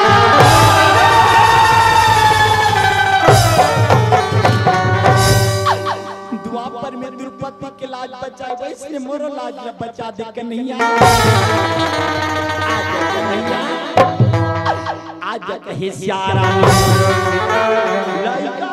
भैया कन्हैया के ध्यान लगा के जब तक शरीर में पीड़ा है कष्ट है सब दूर हो गए कहे सिया राम। लइका ताकत मिल गई सिया राम। लइका हाथ कहां सब मुस्कुरावत कथे कन्हैया ए कन्हैया मन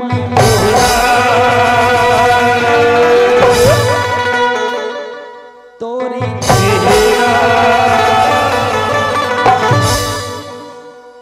नजर नजर में झूलाने काहू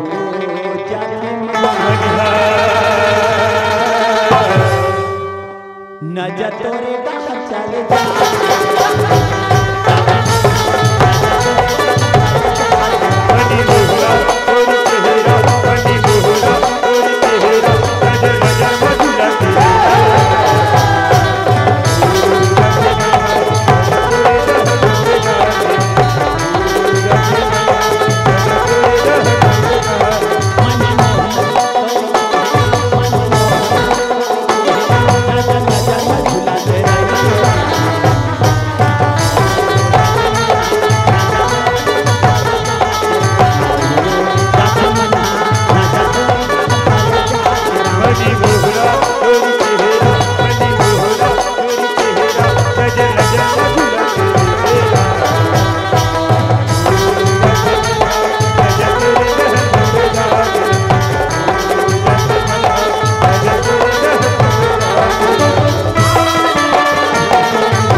पीछे चाहत नंबर पिता की प्रजल मारे मारे काउरू नगर के रास्ता पकड़ा थे कहे सिया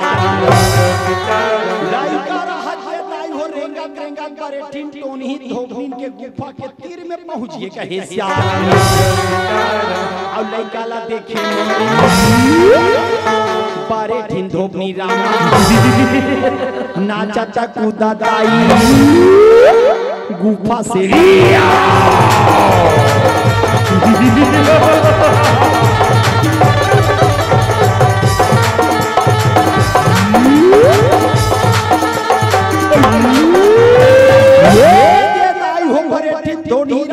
कपड़ा के गठाला मुड़ी में बोहे सियाराम बारेठी थोपनी रहा लइका ला देखे लइका के सुंदरता ला देखे सियाराम और लइका ला देखे बारेठी टोनी हीरा मनिया मन में दाई सोचा थे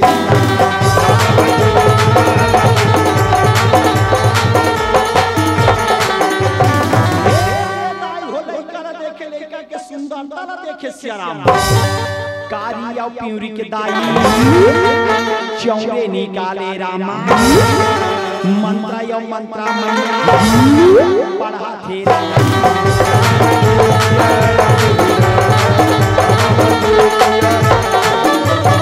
कारी प्यूरी के चौर निकाले सियाराम अब मंत्राला मारे मोरे लइका के ऊपर लइका लगा दाहा नावा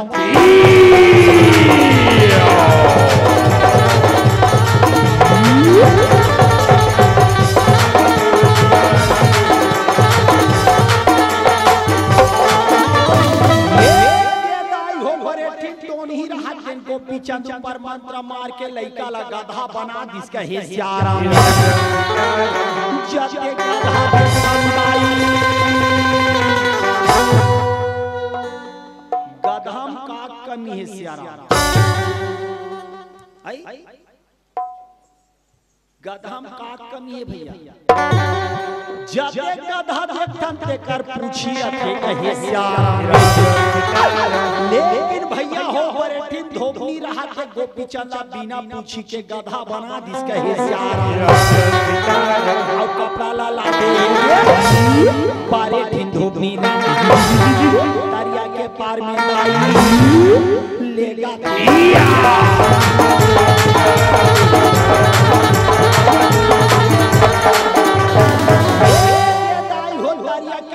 लेके बरेठिन टोनी रहा जिन गधा खड़े कर दी सियारा बरेठिन धोबनी रहा जिन अपन कपड़ा के गट्ठा ला खोले सियारा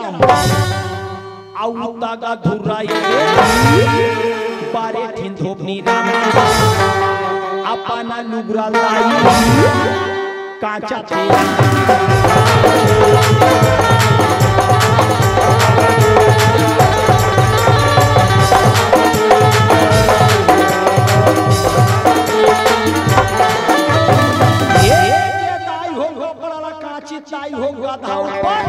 सियारा में गधा ऊपर लाद के दाई हो गधा ला सखंडा महल के गुफा में लेके छुपा दिस कहे सियारा में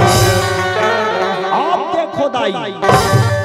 विचार करे के बात आथे सोचे के बात आथे सियारा में जे लइका अपन पिताजी मारे बर घर से निकले सियारा में ओ लइका आज एक टोनही के चंगुल में फंस के गधा बने है सियारा में ये दे तक का ये गधा अपन पिताजी मार सकी सियारा घानापुरी के समाज में प्रश्न उठते का ये गधा अपन पिताजी मार सकी सियारा जरूर गधा अपन पिताजी मार थे कहे सियारा कई सुबार थे भैया हो कथा के माध्यम से देखा कहे सियारा देखो दाई एक लइका के दुख ला महतारी के सिवाय दूसर कोई नहीं जान सके कहे सियारा मायनावती बांग्लादेश में सुते है सियारा गोपी चंद बरेठिन टोनी धोबनी के गुफा में गधा बने सियारा गधा ठीक रात के 12 बजे रोवत रोवत अपन मैया के ध्यान लगावा थे कहे सियारा गधा रोवत रोवत कथे मां ए मां कैसे छूटा हूं दाई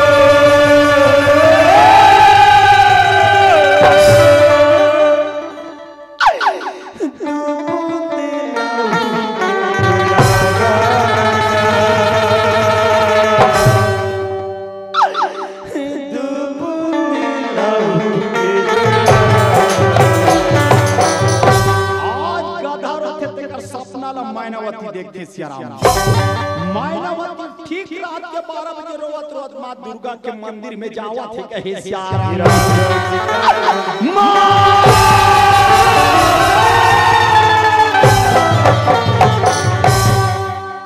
कोनो तोला दुर्गा कथे मां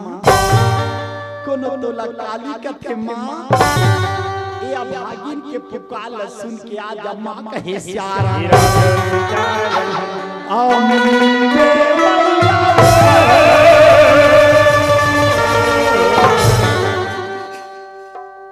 तोरे महिमा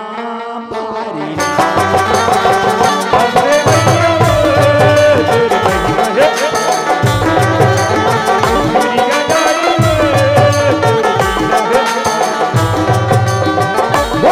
दुर्गा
तोर पुकार सुन के प्रसन्न हूँ बेटी। बोल बेटी बोल कहे श्याम राम। माँ मोर बेटा बचा दे, मोर बेटा उबार दे माँ कहे श्याम राम। ये बेटी मैनावती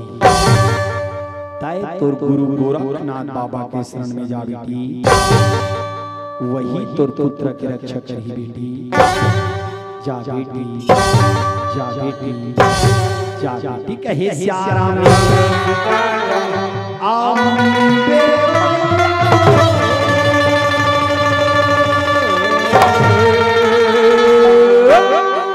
बोलो बोल दुर्गा मैया की जय। कैसे नाचे हंसू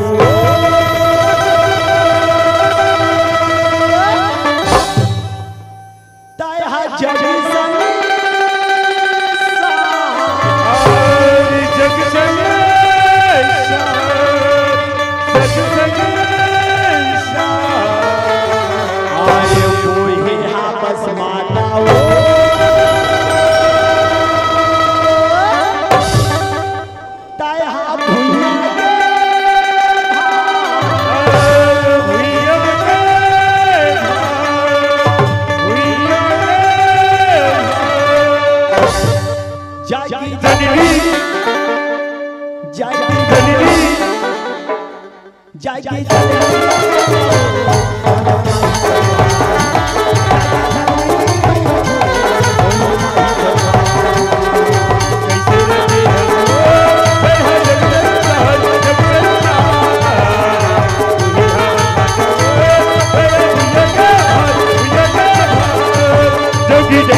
होते कहे श्याम राम।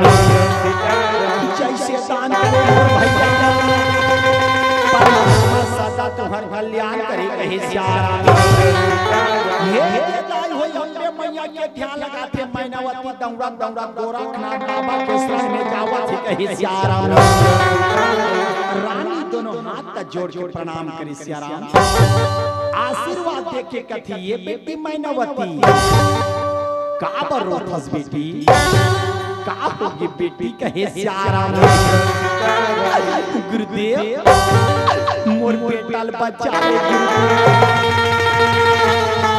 मोर बेटा उबार ले गुरुदेव कहे श्याम राम। गोरखनाथ बाबा तीनों काल के जनैया दाई आखिर मुंड के विचार लगाते तो गोपी चंद उन्हीं के चंगुल में फंस के गधा बैला बैलाल गधा बना श्याम राम।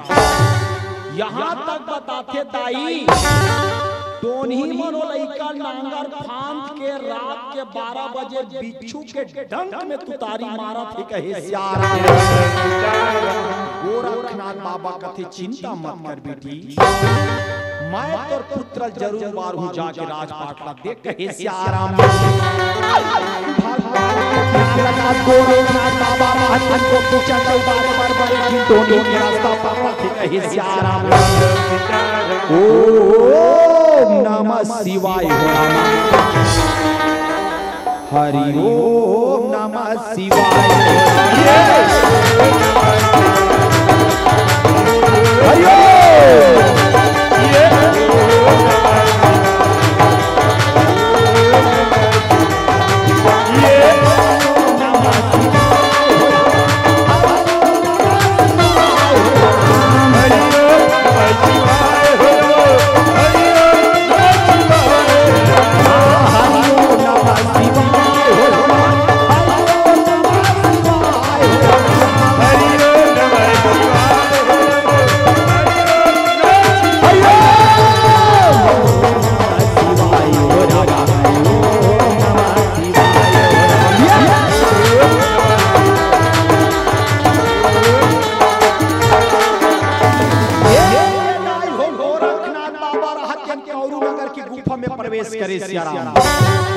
आखिर मुन के विचार लगा थे दाई, एक गधा बने थी गोपी चंद सियाराम। गोरखनाथ बाबा अपन कमंडल से भभूत निकाले सियाराम। देवी सर्वदेशी संतुष्टि संतुता नमस्तस्यै नमस्तस्यै नमस्ते नमो सियाराम। जैसे मंत्र गधा ऊपर मारे ताई हो गधा रहा के सचमुच के गोपी चंद बन के कहे सियाराम। लइका गुरु के चरण में गिरे सियाराम। गोरखनाथ बाबा दोनों महाधर 40 कहे सियाराम। लइका दोनों हाथ तक जोड़ के कथे गुरुदेव ए गुरुदेव तोर चरण में का जादू है, गदाला बालक बना दिया।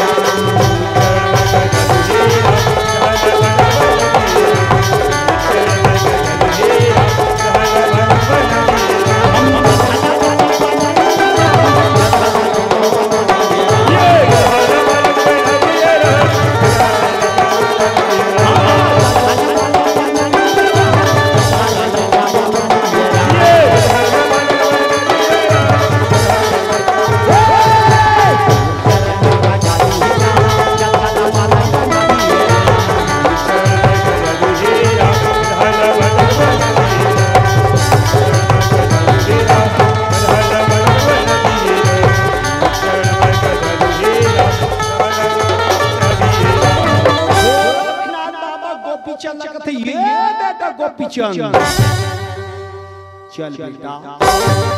वापस घर चल कहे सियाराम। लइका कथे नहीं गुरुदेव, जब तक मैं मोर पिता जिनी मारू गुरुदेव तब तक वापस घर कहे सियाराम। गोरखनाथ बाबा कथे ए बेटा गोपीचंद,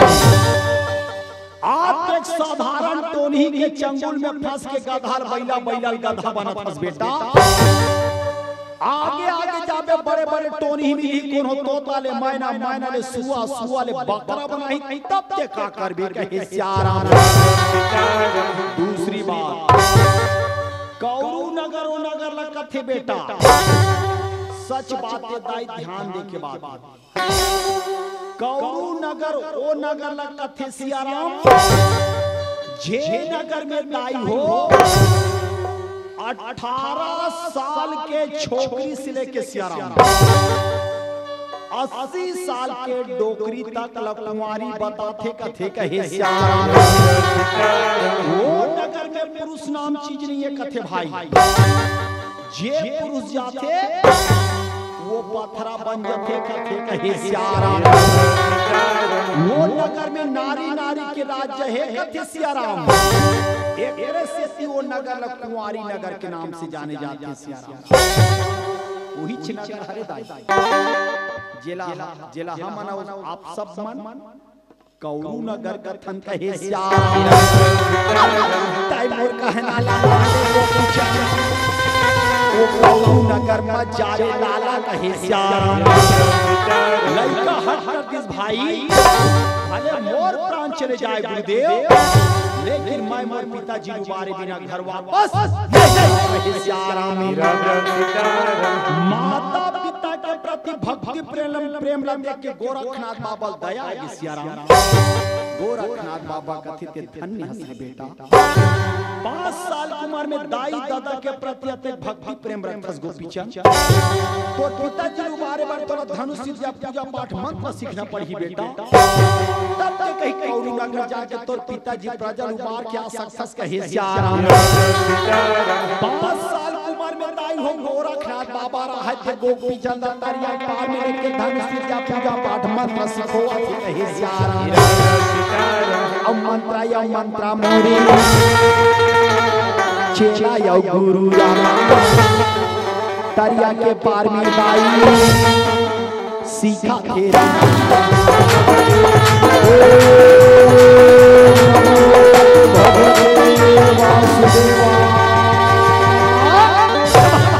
कहे सियाराम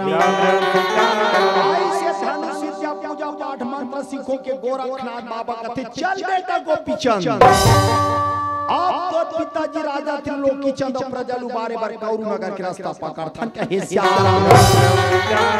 5 साल की उम्र में भैया हो गुरु माध्यम बना के गोपीचंद हत्यन अपन पिताजी प्रजल उबारे बर आगू बहुत बढ़ा थी कहे सियाराम ये राम सिया राम सिया राम सिया मोरे राम गारा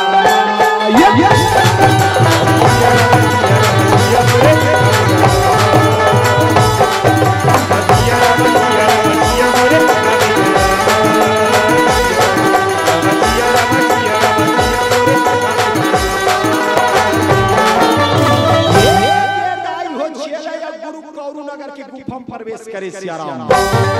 तक कौरू नगर के द्वार में सदै की क्रिया बता रही हूं दाई बीच द्वार में दू झंड तो नहीं सुआ बना के न कहे सियाराम देखो दाई कभी तो नहीं मन मयूर पंखा पाछू बांधे तो कभू हाथ में ले सियाराम और दोनों महीने हाथ में कौरू नगर के द्वार में सुआ नाचत नाचत का कथे सियाराम ला ला ला ला ला ला ला ला ला ला ला ला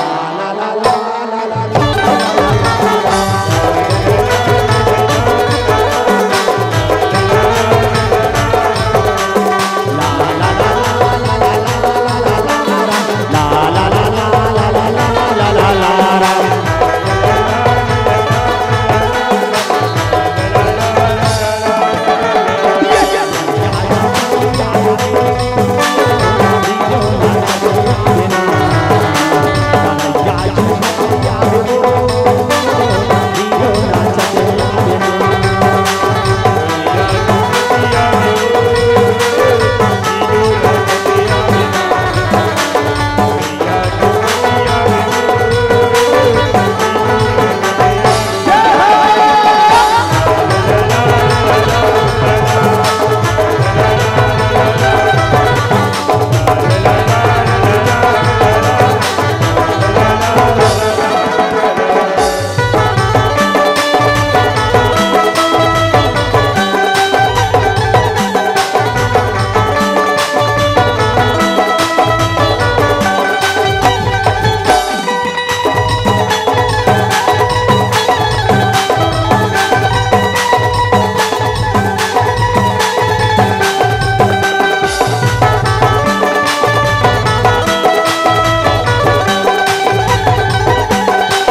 नगर के द्वार में सुआ नाचा थे पड़की नाचा थे कहे श्याम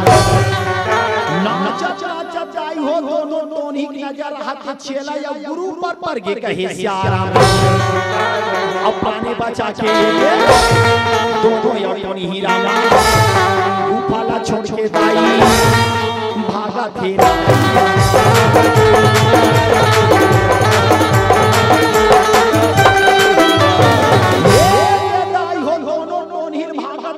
ममा दाई रहा के सखंडा महल से उतरा थे कहे श्यारा अब मोरे गद पिता ये दे मामा या अब वो सखंडा से नीचे उतराना अब मोरे बंसी के बजा यारा तोला बंदा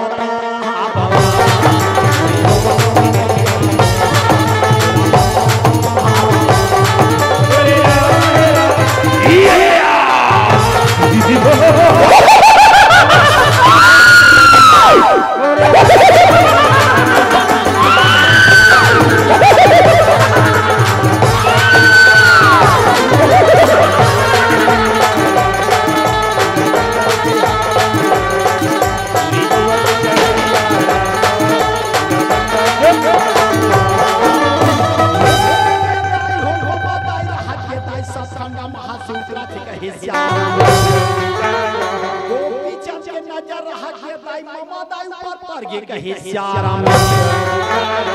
गोपी चंद कहते गुरुदेव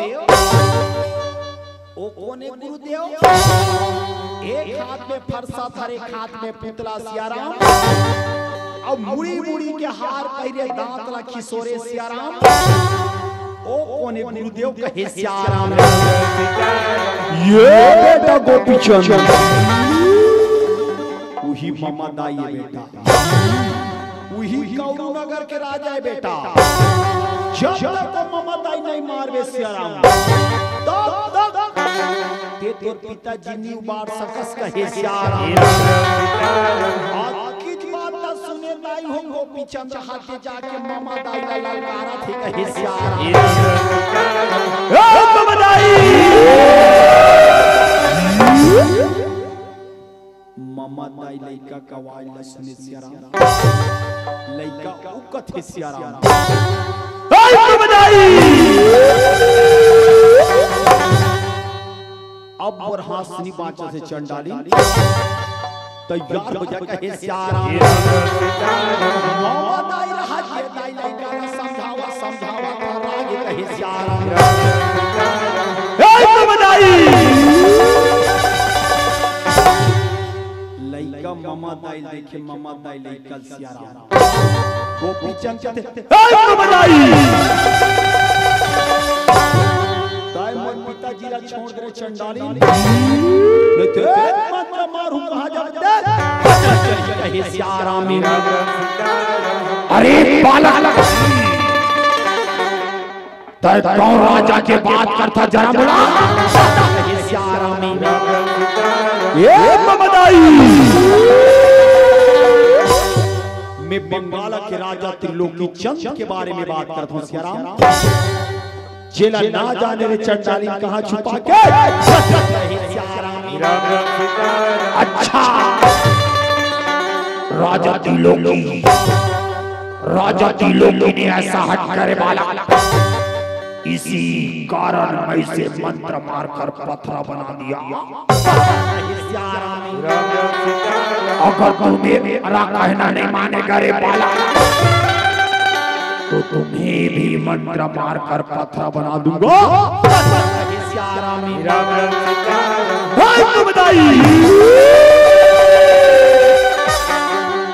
और हासनी पांचस रे चंडाली तैयार हो जा कहे श्याराम लइका रहत के दाई गुरु के चरण के धुरा धार के मंत्र पढ़त कहे श्याराम लइका मंत्र पढ़त के दाई मामा दाई रहत के कारी और प्यूरी के चौर निकाला थे कहे श्याराम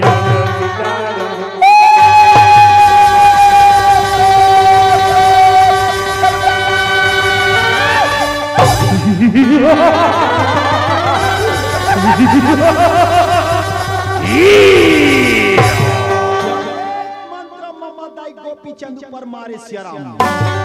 सब मंत्र ला गोपी चंद के मंत्र काटा थे कहे सियाराम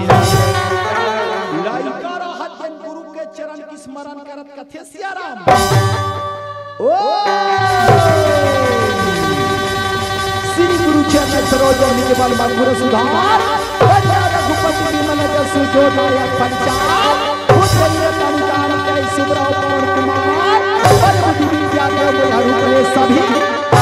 सियाराम अमंत्राला मारे मोरे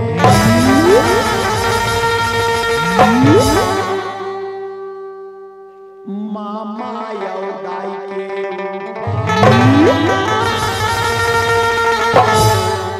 ए सियाराम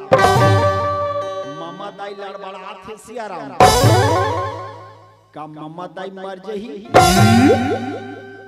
का उलन जही का तोहरे काम छोड़ देबो काली दुर्गा ठंडा करू तीन कर दूं प्राणी बचा के मामा भागा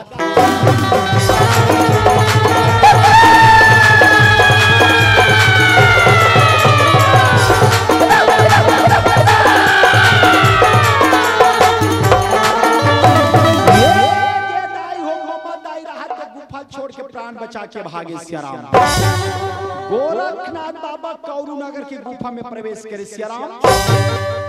आखिल मुन की विचार लगाते दाई ये बांधा ने खड़े पत्थर बने ही राजा त्रिलोकी चंदे कहे सियाराम पाछू में देखा तो छोटे छोटे मन प्रजा कहे सियाराम गोरखनाथ बाबा गोपी चंद लगाते ये बेटा गोपी चंद दर दर के ठोकर खाए गली गली में भीख मांगे बेटा ये बांधा ने खड़े पत्थर बने थी तो पिताजी राजा त्रिलोकी चंद हरे रे लाला जा गोपी चंद जा तो पत्थर ऊपर मंत्र मार के तोर पिताजी प्रजल उबार रे लाला कहे सियाराम लाइका रहा के दाई 5 साल तक अपन पिताजी नहीं देखे है सियाराम लइका गुरु के चरण के धुर्राल धर की पत्थर आगू खड़े हो गए सियाराम लइका पत्थर देखते दाई लइका का आंखी मासूम भर जाते सियाराम लइका रोवत कथे पिताजी ए पिताजी ओ मनोजो मारी पति ले धरती दे दिया बुद्धि मत वाद बजम पाने से मुख्यम श्री राम दूतम करना कहे सियाराम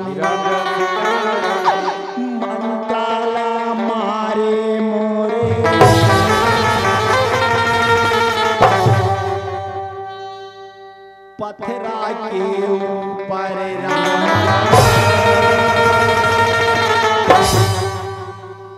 पथरा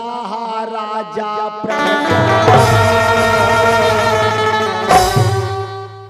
बना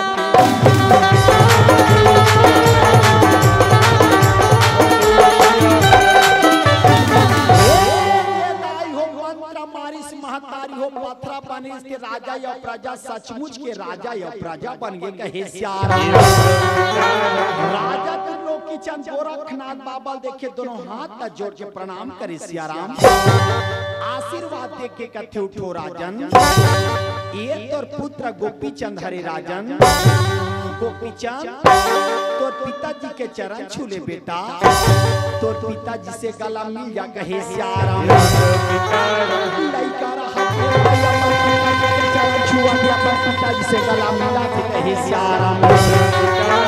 गोरखनाथ बाबा कथे राजन रानी मैनावती घर के मोहाटी माटी सजा तोहर मन के इंतजार करत है राजन चलो राजन वापस बंगाला देश चलो कहे सियाराम 5 साल की उम्र में दाई हो गुरुला माध्यम बना के गोपी चंद्र हटेन अपन पिताजी प्रजल उबार के वापस बंगाला देश पहुंचा थे कहे सियाराम गांव के तीर में आते पनिहारी मन पानी भरत रथे सियाराम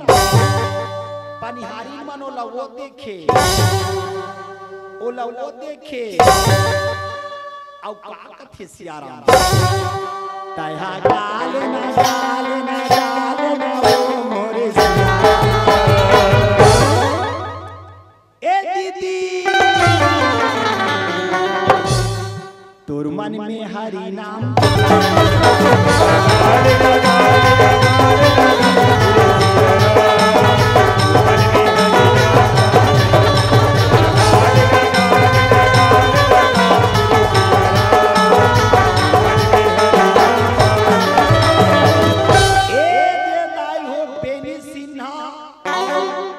कुंदन सिन्हा सियाराम। सिन्हा परिवार की ओर से 1001 रुपया अर्पण होते कहे सियाराम।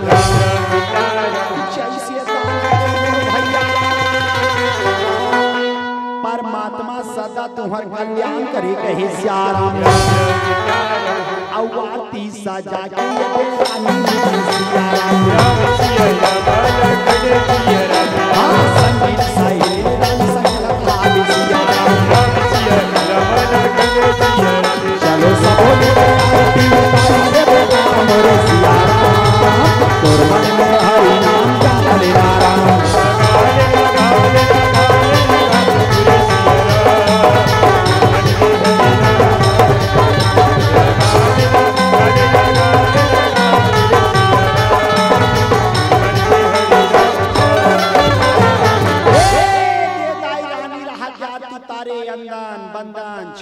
चंदन करे सियाराम। सबसे पहले रानी मैनावती अपन गुरु गोरखनाथ बाबा के प्रणाम करी सियाराम। फिर अपन राजा त्रिलोकी चंद के पांव परी सियाराम। फिर अपन बेटा से जी भर के गला मिली सियाराम। हाथ कथर की कथे बेटा गोपीचंद तोर जैसे बेटा पाके में धन्य हो गए रे लाला। आज 5 साल की उम्र में कौरू नगर जाके तोर पिताजी प्रजल उबार के आगे बेटा एक पिचन आज हर समाज ला हर परिवार ला ए हमार देश ला घानापुरी के हर माता पिता ला तोर जैसे बेटा की जरूरत होगी। तोर जैसे बेटा की जरूरत होगी लाला कहे सियाराम। लइका रहत के दाई किज बात सुनी ताना अपन दाई दादा खात पकड़ ली सियाराम। दाई दादा खात पकड़ के घानापुरी के नौजवान भाई मलठन नवा संदेश देते सियाराम। यहाँ के जवान साथी मला देख के लइका नवा बात बताते सियाराम। लइका हाथ का धरे है समाज ल कथे का 9 महीना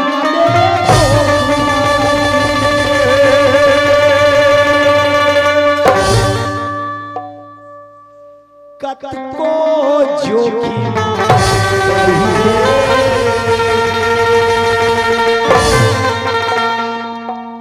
नवा जन्म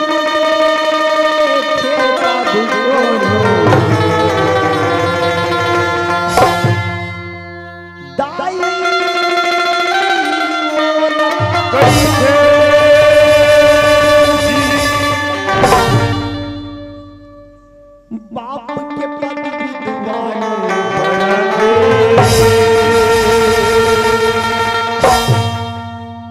कैसनो अंगूठा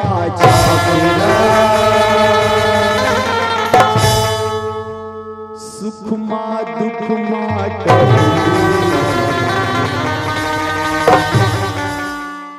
झन भूला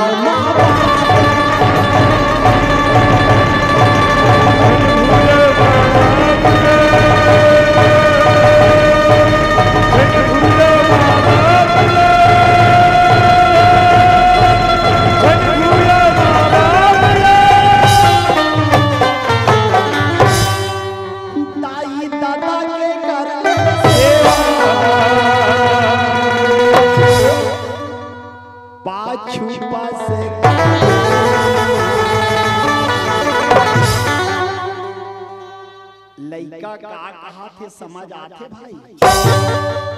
गोपी चंद से हमार मानव जीवन ला का शिक्षा मिला थे सियाराम। लइका कहा थे भाई दाई दादा से बढ़ के संसार में कोई देवता नहीं है सियाराम। और जिन दाई दादा अपन देवता मान ली भाई ओला संसार में दूसरा देवता माने की जरूरत नहीं पड़े सियाराम। अगर मैं झूठ बोलत हूं तो विचार के देख लो। मैं हर गांव में 2 प्रश्न पूछता हूं दाई और दादा के प्रति। भले 9 दिन में कोई जस गीत वाला फाग गीत वाला रामायण वाला राम धुनी वाला तुम वाला नहीं पूछे हो ही। लेकिन मैं पूछा था सियाराम, पहला दाई दादाला देवता कौन बनैस?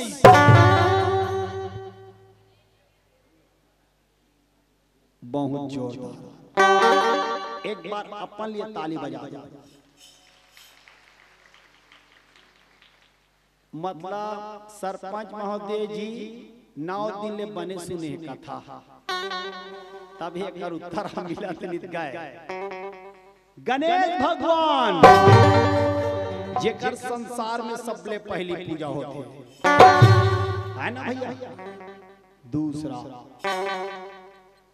दाई दादा देवता कौन मानिस?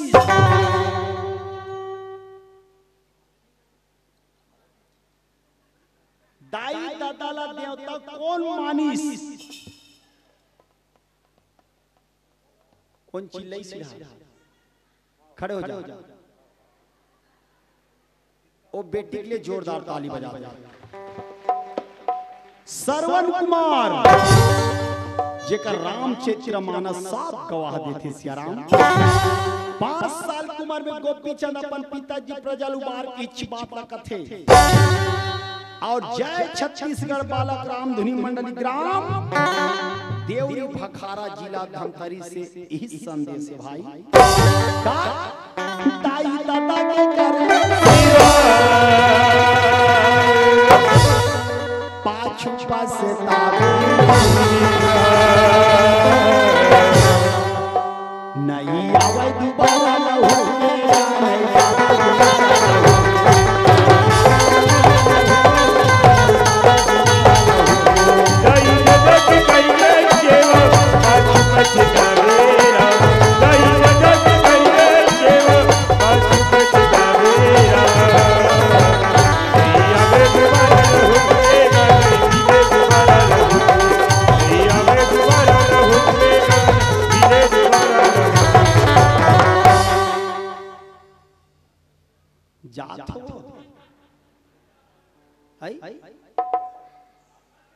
मैं कोई जाल कहा था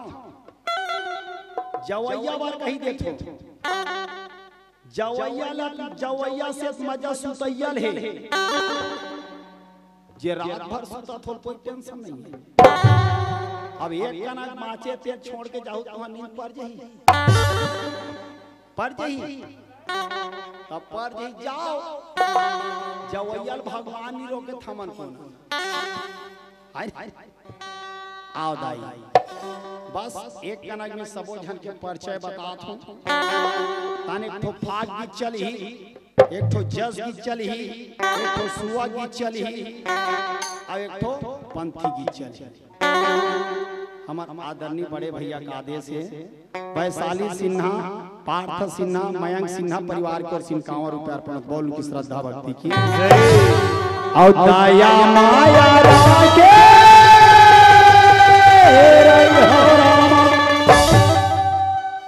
यही गाना गावे तान बैठे थे मन उसथे तमोले समझ में आया 2 घंटा बने बैठे गाना गाथो कावर उसथे थे आज की भर कही दे सरपंच दया माया राखे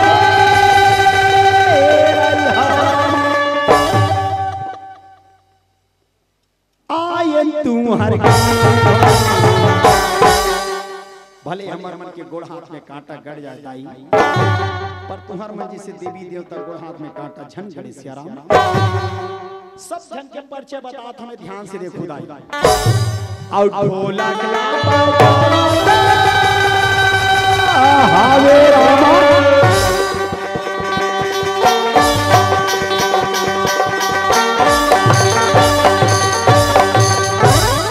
छेम बैठे ढोलक बजाते का नाम टेमन कुमार झुमका हलाते भाई रूपेश कुमार जिन हमार मंडली के संचालक के सियाराम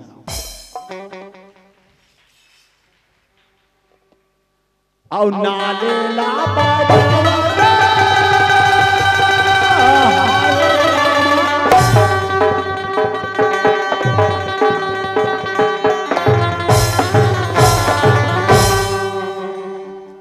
एक ठन कौन कहा 2 ठन ला बजा एक ठलागू और मरा दे और ढोल धरे। ओकर नाम मुकेश कुमार, जे मोर छोटे बेटा है सियाराम। मज्जा करे तो माने नहीं, ले देख 10वीं पास हो, 11वीं पढ़ा था, ले और ढोल बजाते बीच में कोरस करते भाई महेंद्र कुमार, आओ बेंजोला